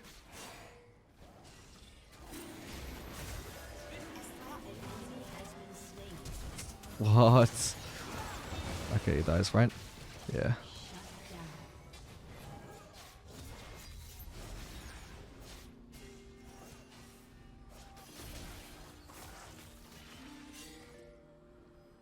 Okay. We should be able to do it now. I see such wonders. I think Wenger should have tried to get me while I was isolated over here.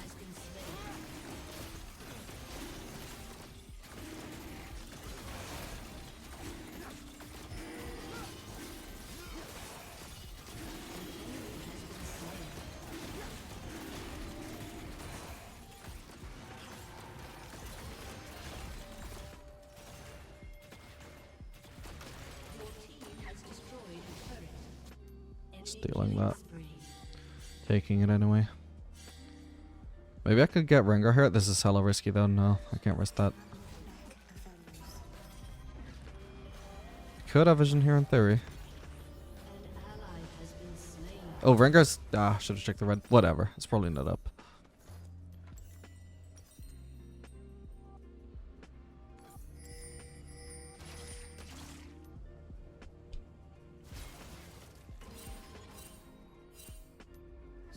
I see further through the celestial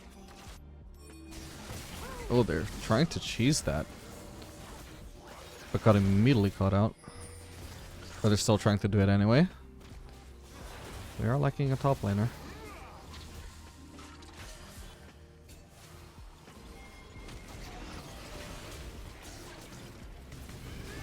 That's where the Strogoth is trolling, actually. Oh god, the team mushrooms, right, that's why they're doing it. We need to clear them.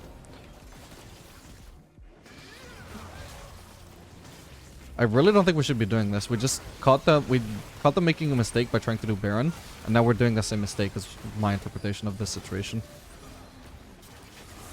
I have to back off into a place where I can flash the wall if Rengar tries to ult onto me.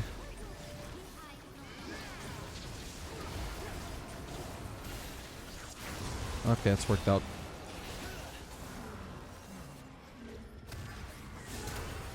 Oh my god, there could be more shrooms. We could be so fucked here.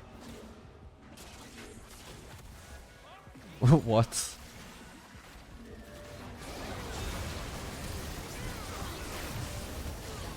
God damn it. Oh, why did he have to come from that side? So sad, man. Did he have edge there? I didn't notice it, but that would explain why my root felt useless. No, I didn't have edge. Just couldn't really run to the left because there's more enemies over there as well. Fuck. Ah, bless. The Rakan really fucked up his peel. He used ult when nothing was on us. Yeah, we even got the Baron and it still went terribly. I don't think it was a good call at all. We were fighting on their territory with all the Teemo shrooms. We didn't even bother like clearing the shrooms and then doing Baron. It was like we were clearing the shrooms after doing Baron.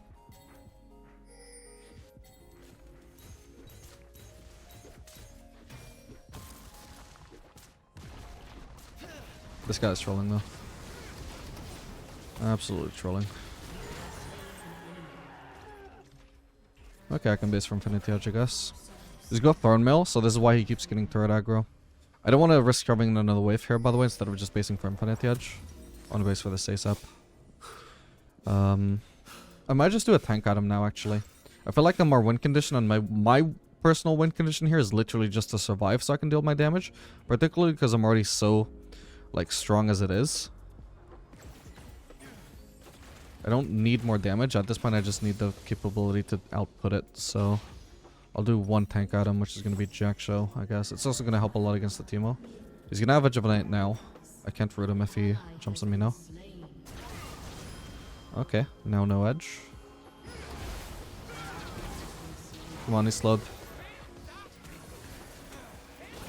Nice one.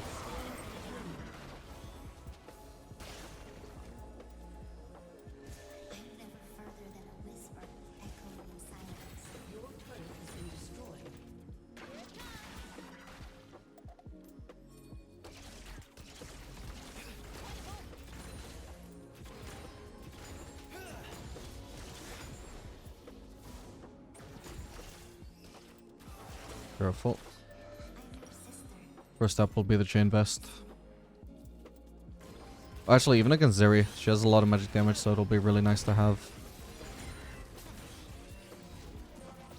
Some more as well from Rick of Bow. Oh, come on. Drake is up in 25, so I really want to get the space off soon. Oh, for the love of God. I don't get it off, though. That's so sad. I no longer have the chance to base before the streak. It is what it is. If I base now, I'm not going to be at the Drake in time. Oh, that's good. Rengar's probably just going to use his ult to zone. We're 4v3. We should be... Like, somebody should use a blue trinket or a red trinket. Ah, but we don't have any more. I think they just basically ended up doing this streak. Okay, they haven't finished it yet, at least. I was gonna flash through to kill Rengar, but it's not worth it now that I can't save the Drake. Got Rengar. I don't know if he was intending to flash through or something, but... First, I'm the one that gets stunned. Okay, let's just push bot. It's a shame about them getting Drake. If I'd just been there just slightly faster, I could have just flashed on Rengar and probably killed him in one auto.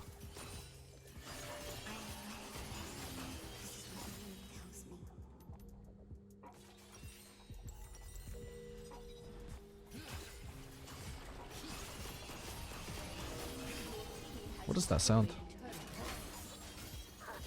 There's something extra hitting during my... Right, I'm blinded.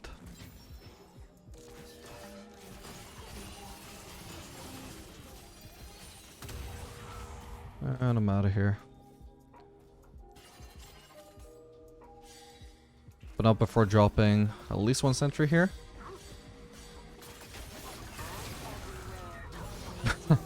Exactly, so that would happen. I was also going to place a... Oh, I'm dead. I was also considering placing another one.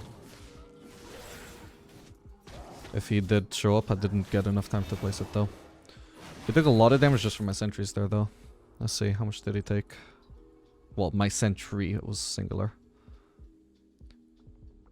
It was like 368 damage per shot from the sentry. 765, 1,149 damage he took from my sentry. Lovely. And maybe I just end up doing QSS here as well instead of Lord Dominic's, and then I can just end up selling Collector for Lord Dominic's. Because with QSS I can also just remove the Teemo blind, which just makes him really useless against me if I can just kill him every time that he tries to blind me. Like if he gets in range, you know. Nah, yeah, I should sell this Stern's Blade. I'm tempted to hold on to it just because it's so good for survivability, but I've got Infinity Edge. I really should just get more crit.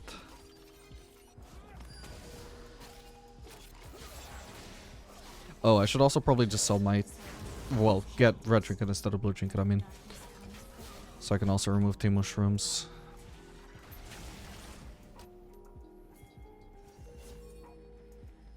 Oh yeah, Rengar's dead. Nice one, guys. Let's just get the free Baron then.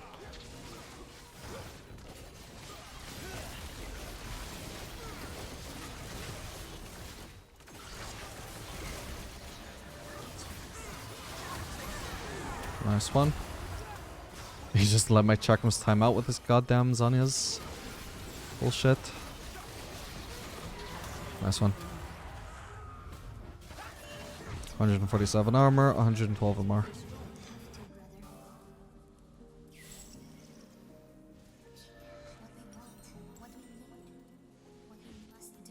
Yep, honestly, I see the biggest obstacle towards me in victory right now being Teemo blind.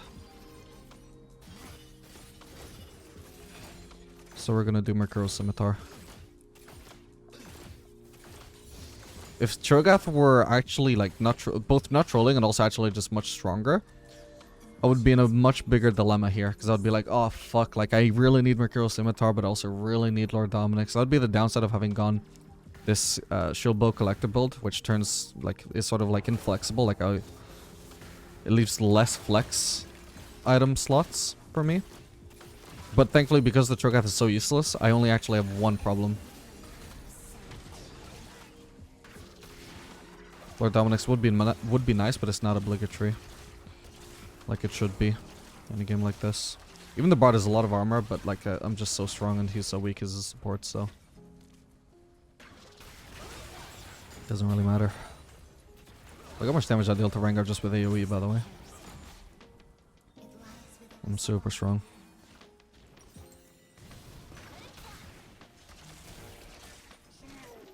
I could honestly maybe one-shot Zeri if I flash on her, but I don't want to take that risk. Or do I?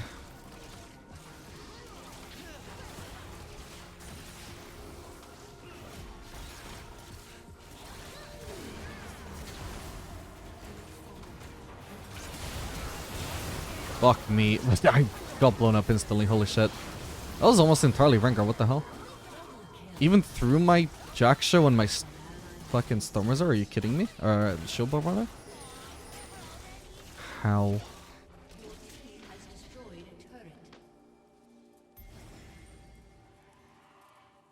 Your team has destroyed an inhibitor. Maybe some of the Teemo damage just got blocked by the Shield Bow, so it looked like he didn't do damage when he did. I don't know. Because I know that damage that gets shielded doesn't really count for the death cap. So it's possible Teemo actually did. Yeah, I mean, there's no way his Q did 80 damage, right? For example. So yeah, that 100% had to have been a joint effort by Teemo and Rengar. It just looks like Teemo did nothing because of Shield Bow.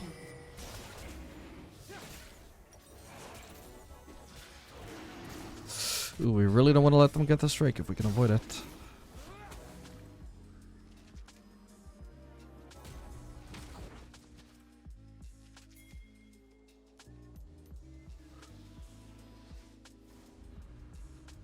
Not sure we can avoid it at this point.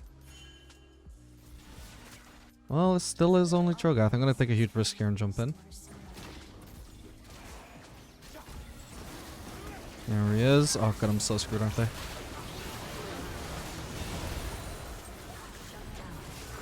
What is there to do here, bro? Nothing to do there, actually. My bad. Could I have done much better there? I was kind of collapsed on all sides there. Even blocked off by a team mushroom of all things. I don't know why Rengar didn't just immediately jump on me. He went for Draven. I think that was super greedy. His priority should have been taking me out. That did a lot of damage in the time that I spent alive because he didn't go on me. Killed Zeri at least. Ugh, it's a little bit awkward that they weren't more grouped so I could do more AoE. But aside from that, I mean... Yeah, where do I go from here? I guess I could have started running sooner maybe. But I think it was also slowed from Bard passive. Yeah, I'm slowed. There's not much I can do there. Ah, they ended up getting soul. Okay. Okay, this is good though. We actually potentially get this turret. I think we do. Nice. Let's go, team. Okay. I mean, this scimitar, by the way, is not going to help at all if I just keep getting flanked like this in situations where there's no escape at all for me. I was really hoping a tank item by itself would be enough to help against Rengar. If that is not the case, then I'm kind of screwed.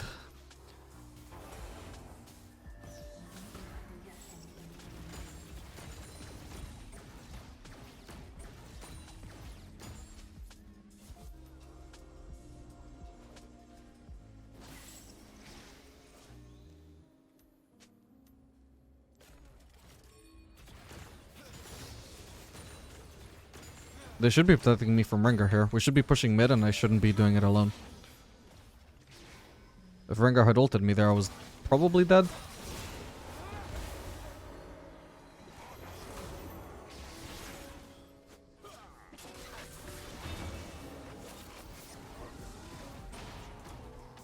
Jesus, this bounces.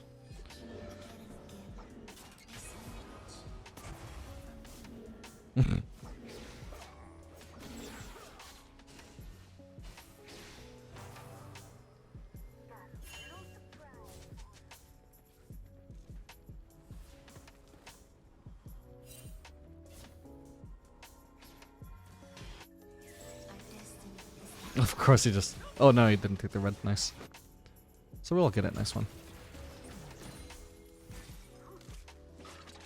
Oh god. They're setting up on the Baron with 2 mushrooms. Very hard for us to do anything about it.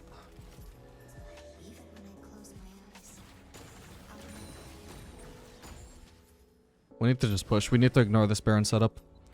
So long as we can start pushing, like way before they start the Baron, then they can't afford to actually start Baron. Come on, team.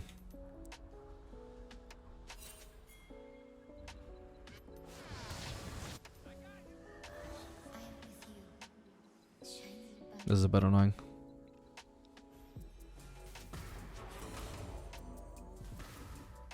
Yeah, we just waited for them to make down Draven. Oh, Draven just kills him though. That's huge.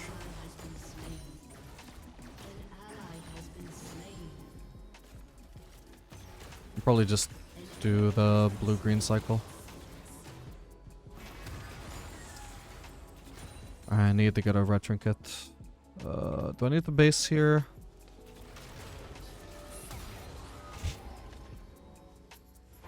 I'm not gonna waste my triple weapon combo on the Bard here. Oh my word. I can try and kill Zeri with it though. That might catch her by surprise.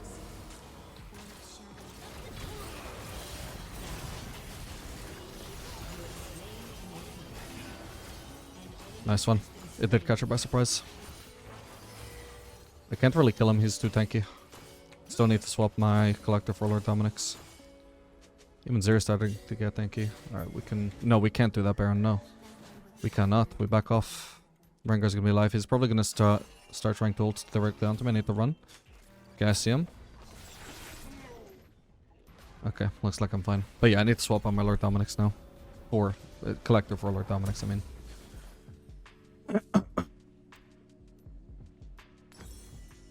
There we go. And we'll get this. Oh, and of course, finally that red trinket I finally remember. Perfect.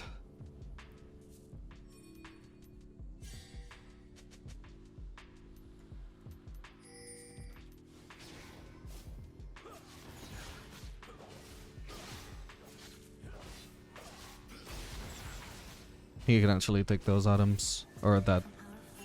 Oh, actually, we're both full build, so it doesn't really matter who farms. This part is so fucking annoying, by the way. He positions here knowing that I can't risk trying to punish him. Because if his teammates help him, then he just ults me and I die. But he's so recklessly positioned, but there's nothing I can do about it by myself. We cannot let fear trap us in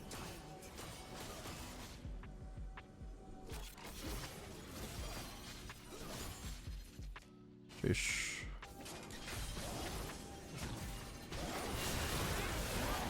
Jesus. Oh, come on. I should cleanse. There we go. Ah, fuck that up. No way. I got saved by the shield bow. Let's go. Holy shit, my build actually paid off so hard there. This is auto attack resets, by the way. Huge. Was that another team mushroom? No, that was probably a Baron effect. When I put your life at risk, God damn.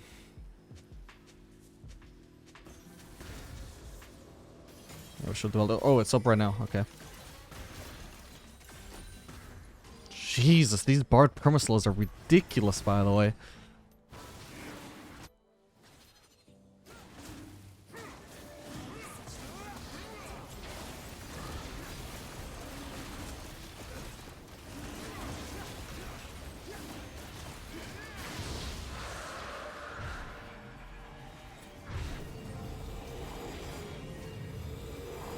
Don't know what I'm missing for. I guess elixir refresh.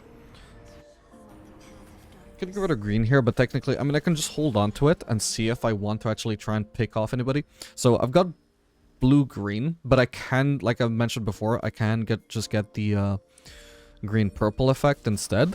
If I Q, and then before I auto, I switch weapons to blue, which would mean that purple is my offhand, which means it would apply as my offhand for my green. It's weird that it works that way, but it just does.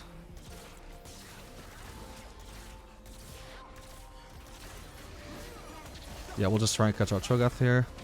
It hardly seems necessary. The whole thing I just mentioned, he's just letting himself die. He is very clearly trolling.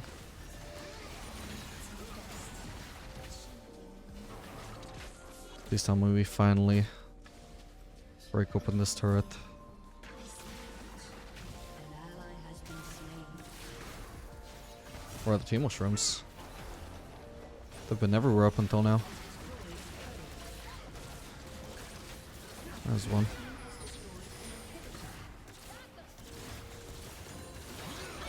I think she's dead. Unless maybe I didn't crit.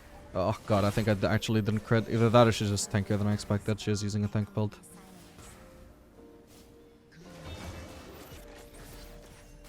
Alright, we back off here, I think. We just go for bot side. Come on, I'm not in position to help. Okay, he's dead.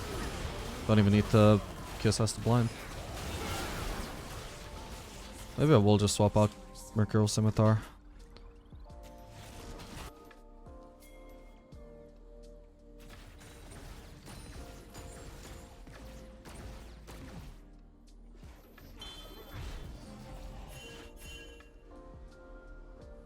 Should have just finished my recall.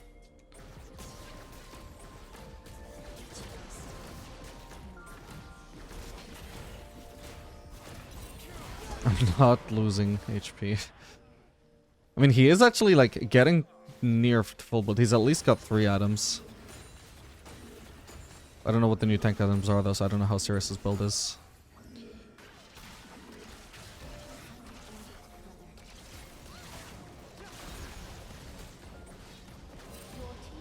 Okay, nice.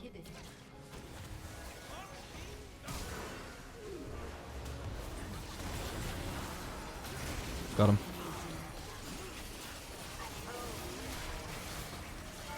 Okay, I don't have Elder anymore. Whoa, okay.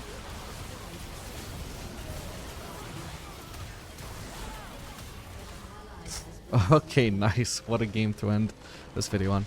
Alright, I hope you guys found this video helpful, both for learning Aphelios in general, found the tips helpful. Let me know what your thoughts are on the builds. What do you think about all the builds I've tried? Do you think some of them maybe surprised you with how effective they are? Do you think I was troll building on some occasions? Let me know your thoughts. I'm happy to hear. And yeah, I hope you guys enjoyed it. I'll see you guys in the next video. Later, gamers.